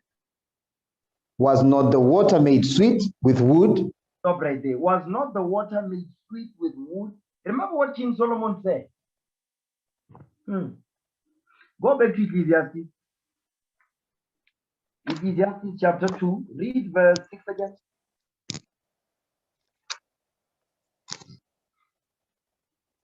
The book of Ecclesiastes, chapter 2, verse 6. Go ahead. I made me pools of water to water therewith the wood that bringeth forth trees. It says, he made pools of water to water therewith the wood that bringeth forth trees. The wood that bringeth forth trees. The wood, he says, made the water sweet.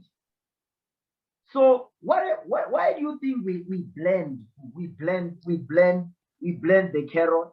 You be blending frankincense, you blending cinnamon, you blending turmeric, you blending ginger.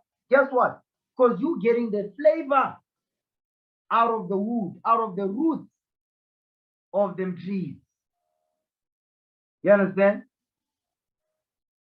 That's why you take an herb, you boil it, you drink the water. Yes, because what? That's medicine still. So what is the Lord telling us? He's telling you, you can also take the herbs, these roots and all that, you mix them with water, you get the flavor of, you get the sweet, the flavor, the taste of the herb from the water. You can drink it as well. You can chew it, you can drink the water of it. You see that thing? This is heavy stuff. Go back to Sirach 38. Read verse 5 again. Come on. The book of Ecclesiastes, chapter 8, verse 5. Read. Was not the water made sweet with wood?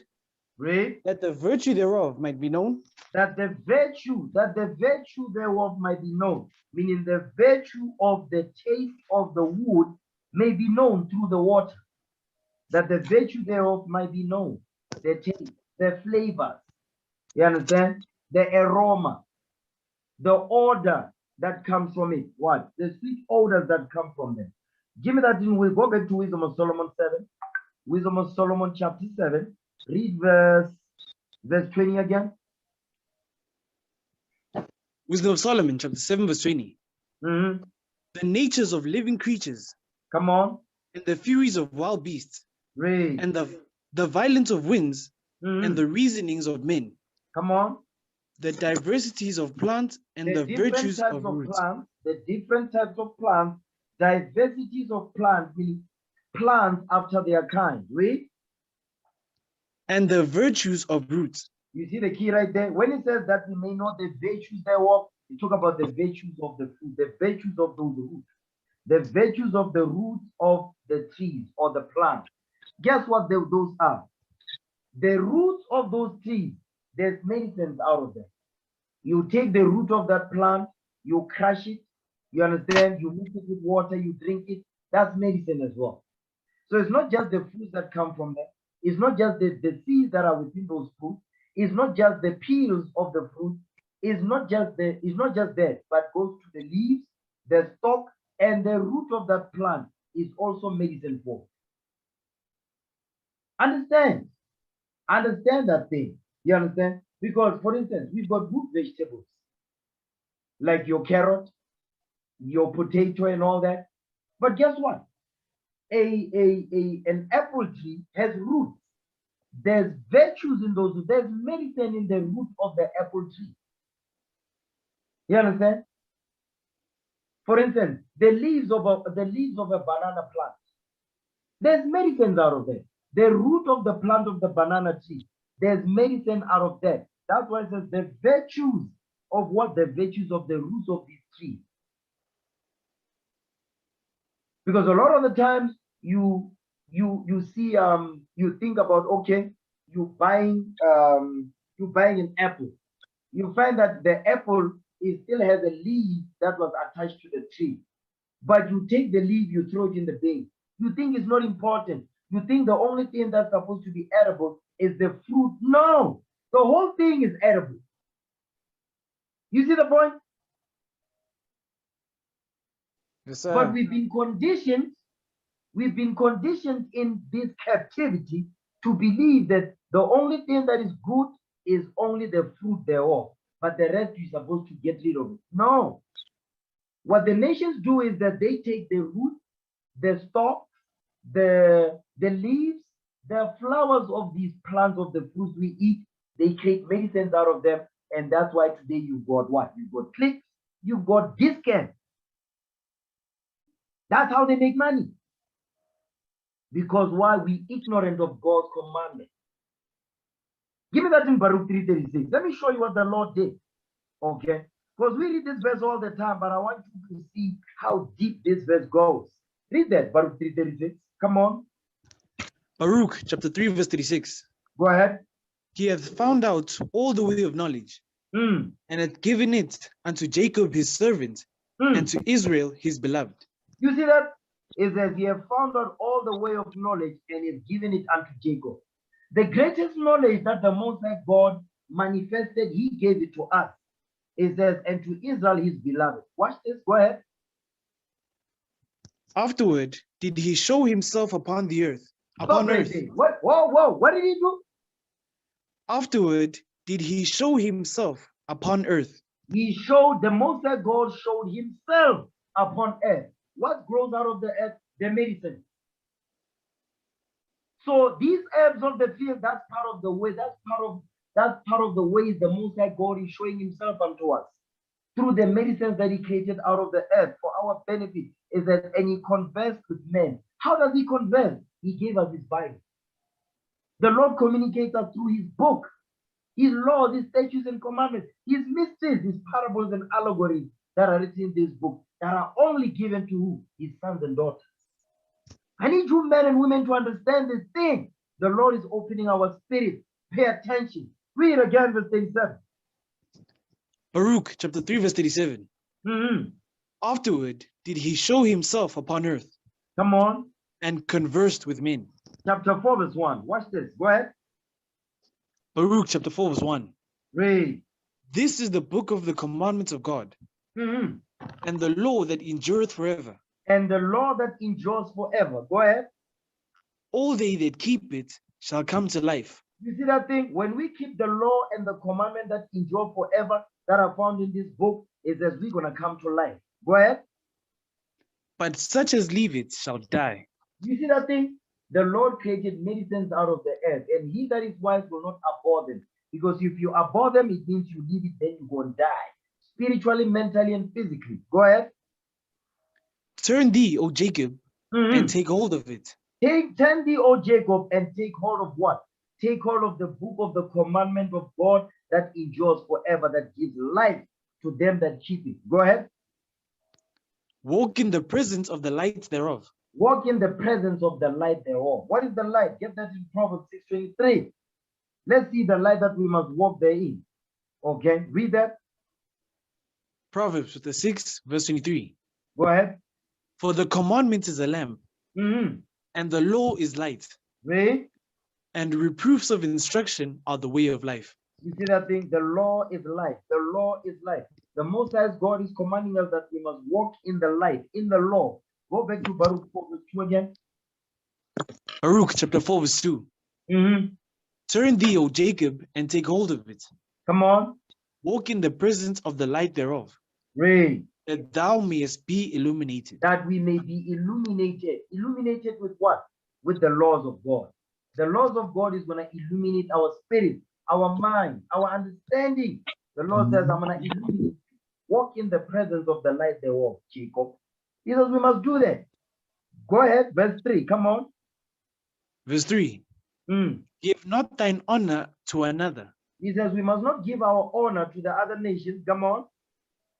Nor the things that are profitable unto thee to a strange nation. He says we must not give the things that are profitable unto us to a strange nation, meaning to the other nations. Guess what? Everything that we just went over, this is profitable for us. Go ahead. O Israel, happy are we.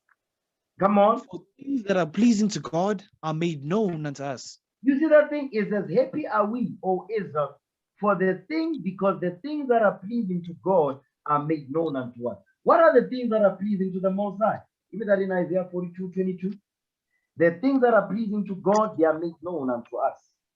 Isaiah 42. Read verse 22. No, verse 21. Isaiah 42 verse 21. The things that are pleasing to God, they are made known unto us. Read. Isaiah chapter 42 verse 21. Come on. The Lord is well pleased for his righteousness' sake. The Lord is what? The Lord is well pleased for his righteousness' sake. The Lord is well pleased for his righteousness' sake. The things that are pleasant to the Lord that are made known unto us is the Lord's righteousness, the commandments of the Most High, the wisdom that is hidden in God's laws. Go ahead. He will magnify the law You see what and the make Lord it honorable. Hold on. You see what the law, the Most High God magnifies? He magnifies his law. So if you reject his laws, you're not going to find the things that are well pleasing unto him. You're not going to see the wondrous things that are hidden in this book. Go ahead. He will magnify the law and make it honorable. He will magnify the law. The Most High God says, I magnify the law. That when Christ walked the earth, he magnified the law. For you to get the mysteries of the book, we must deal with what the Lord magnified, which is what? His commandments. So go back to Baruch 4. Baruch 4, read verse 4 again. Baruch chapter 4 verse 4. O Israel, happy are we, for things that are pleasing to God are made known unto us. You see that thing? The things that are pleasing to God, they are made known unto us. That's why now the Lord, the Most High God, is having mercy upon our souls. He's opening this understanding to us. Go ahead. Be of good cheer, my people. You see what he's saying? Is that because of that, be of good cheer, my people. Go ahead. The memorial of Israel. The memorial of Israel. So I'm going to end the class right there. Let's give the Lord a hand for that. Go praise to the Most High. Praise to the Lord. Oh, praise to the Lord. Oh, praise to the Most High. Let's break bread in the name of our Lord and Savior. Okay. Let's break bread in the name of our Lord and Savior. Okay.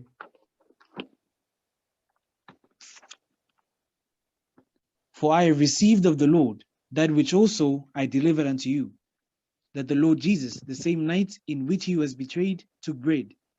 And when he had given thanks, he brake it and said, Take, eat, this is my body, which is broken for you.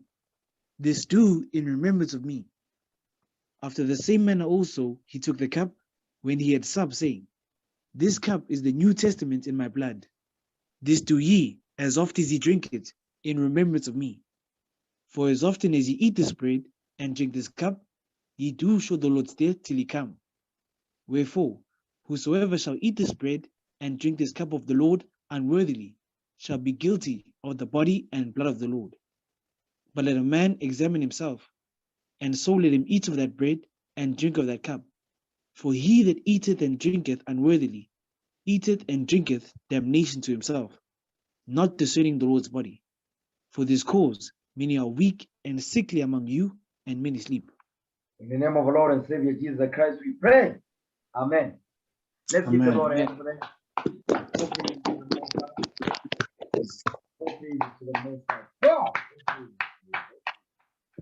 Oh, praise.